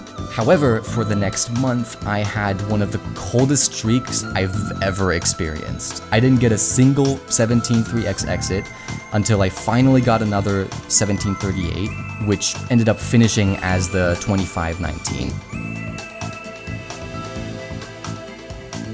The thing is, this is the theme across all of his world records. I don't even have to go back and watch it, but the thing is, he still improves. He still, he takes these relatively sensible strats. I say relatively because they're still stupid, but for the average person, right? But at this level, it is relatively sensible. But he just reads them so well. He reads them so well, and he still gets better. Every day he plays, he still gets better. That is also the beauty of Celeste. I think one thing that's quite interesting is just he's a bit mysterious in a way, because he doesn't interact that often with the community. He doesn't use a microphone or anything on stream, so we don't really know too much about him. But I mean, clearly he's incredibly dedicated, incredibly skilled, just really incredible at the game, to be honest. As Secure Account got pace after pace and steadily pushed down the world record, the unthinkable slowly became thinkable again. Before his ascent, it seemed years away, but it was on the 4th of March, 2024, that Secure Account set a 25:06 world record. Miles ahead of everyone else, yet steadily rising, he was looking up at the 25-minute barrier. I knew that the 2506 wasn't just a fluke. I was playing well, and if I got some more runs going, I'd have a good chance of getting the 24. I didn't think. I mean, I thought that a human would get it at some point, but I thought it would take some new discoveries or something, something that would allow it to happen without someone just being better, you know. He still does make mistakes. He's human after all, and we really should not forget that. We really should not forget it, but that also means there's always room to improve.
When I got to the end and pressed skip cutscene, the raw disbelief again hit me more than anything. I remember sitting there shaking, unable to comprehend that the 24 was actually real and that I just played a deathless summit on my best pace ever. It also being on offline run meant that there was no chat reaction or anyone to share the moment with. I was the only one there to take it in until I posted the run on Discord. It took me a while that night to fully calm down and go to bed. That's not something I can say about very many runs of mine. What a journey. This community's dedication cannot be overstated. This would be a beautiful end to the story. But just like how Secure Account doesn't just stop at a milestone, I too will see this through until present day, where we have another 2 major events I want to recap. First, a significant discovery was made in August 2024. There had already been a TAS strat in 5B that replaced Bub's drop and saved around 6 seconds. which in theory might just be possible to tweak and make it humanly viable. This used a multi-boost into a reverse corner boost, followed by multiple regular corner boosts to fling Madeline from the start of the room all the way past the spikes. And this is all an extreme oversimplification that I wish I had the time and knowledge to dive deeper into. Previously, this required so many pause buffers to hit that it would no longer save time, but through the years, there were some who had tried to lab out ways to make it viable. This meant cutting out as many pause buffers as possible, while keeping the amount of frame-perfect inputs as low as possible too. But that August, a combined effort was made to finally find the right formula. After many iterations and efforts by numerous runners, it was Eugene who posted the final version. This major breakthrough was named Chamber Boost, and in its current form it can save around 4 seconds over unpaused bubs drop. And finally, of course this strategy would make its way into a world record. Our final world record would be set by none other than Secure Account. On the 21st of November in 2024, Secure Account posted a run that ironed out even more mistakes, a run that was even more optimized, a run that hit Chamber Boost, and a run with a silly death on Flag 1. As of today, that record stands at 24:51. And that truly is the end of the story. But a community so passionate will undoubtedly write another chapter. They are still optimizing, still improving, and will always be climbing. There have been pushes by runners old and new to catch up, but for now, the record stays secure. Thank you so much for watching. If you haven't tried Celeste yet, I highly recommend it. And if you're interested in trying the speedrun for yourself, I've linked a document in the description that will help you get started. It features various recommended learning paths, whether you want to ease into it or go all out right away. I want to extend a massive thank you to the Celeste community. I really hope I was able to represent you properly. I tried the best I could, but in the end, I'm still pretty much just an outsider. There's bound to be mistakes, there's bound to be things I could have improved, there's bound to be people that deserve to be mentioned, yet I didn't consider. But I hope this was still a worthwhile experience for all of you. A massive thank you to Raccoon Gal, who offered to help super early into the project and did just that, giving me tons of resources to work with, reviewing footage, and helping dissect some of the parts that were too technical for me. A huge thank you to TO98 and Profnian, who also helped a ton with understanding the more technical aspects of Celeste. A large thanks to Moglar, TGH, YP, Marlin, Isaac, and Secure Account for allowing me to interview them. Isaac even recorded a run without any stream overlays for me to use as background footage, which actually happened to be a crazy run as he got the best ever temple exit at the time. Another big thanks to D-Whatever and Zweek, who voiced over the Marlin and Secure Account interviews respectively. I really wanted to have those in voice form, despite the runners understandably not wanting to voice their interviews, and they did an amazing job. D-Whatever also helped with multiple rounds of feedback for the video, something that I also want to thank Shocky for. They definitely helped improve the final outcome. Of course, thanks to the artists whose music I was able to use for this video. If you liked anything you heard, the song is always displayed on screen, and there's a sheet with timestamps, track names, and links in the description. A thank you to my early Patreons, Ascent, Alexander F, Amanda R, Big Bowrens, Bottle Hippie, BSJR, Crixium, Christopher R, Cody A, Curio Cryptic, Dindon Masker, Dory, Jigsaw Master, Johnny F, Max S, Plasmello, Profnian, Rasmus L, Sade, Shocky, and SNES Barbie. I did set up a Patreon despite my inconsistency. If you want just a bit more, I'll post creator commentary there as well as complete interviews, behind the scenes stuff, and of course various ramblings. Be warned if you do want to support me, if it isn't clear by now, I have a track record of inconsistency. So much for thanks, and on to apologies. I truly am sorry that this video took so long.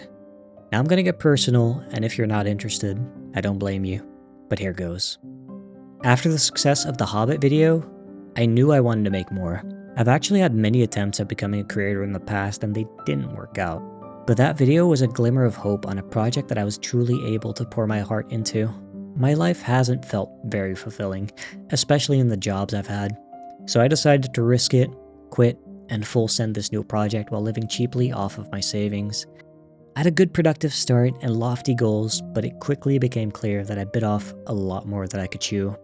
Rather than slowly chipping away at the project, I began to dread working on it, as every day grinding away felt like just a drop in the bucket.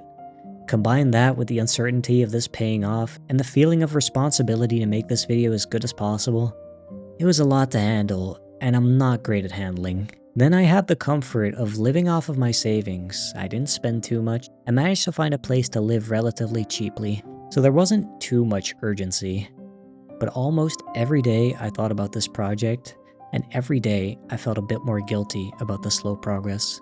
Then disaster struck, and I got way too addicted to old school RuneScape, a game that you can basically spend infinite hours in. The perfect outlet for procrastination and distraction.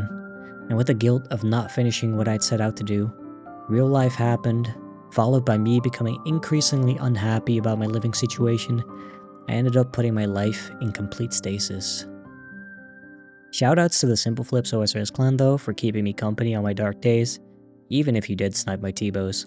Soon, days became a blur, and while I did have the occasional productivity spark, 3 years had passed before I knew it. And of course the Celeste community was still improving, so that added on to the workload and meant I had to rewrite and redo parts towards the end multiple times. But there was progress. And at the start of this year, I had a lucky break. I managed to move to another place that I could also live cheaply, but was way more comfortable for me. I quit playing RuneScape and slowly started picking myself back up. My savings were still depleting and urgency was returning just a little bit, so I tried to structure my life a little more and got back to it. And here I am. Don't give up. I still don't know if this was worth it, but if you're here right now, it probably was.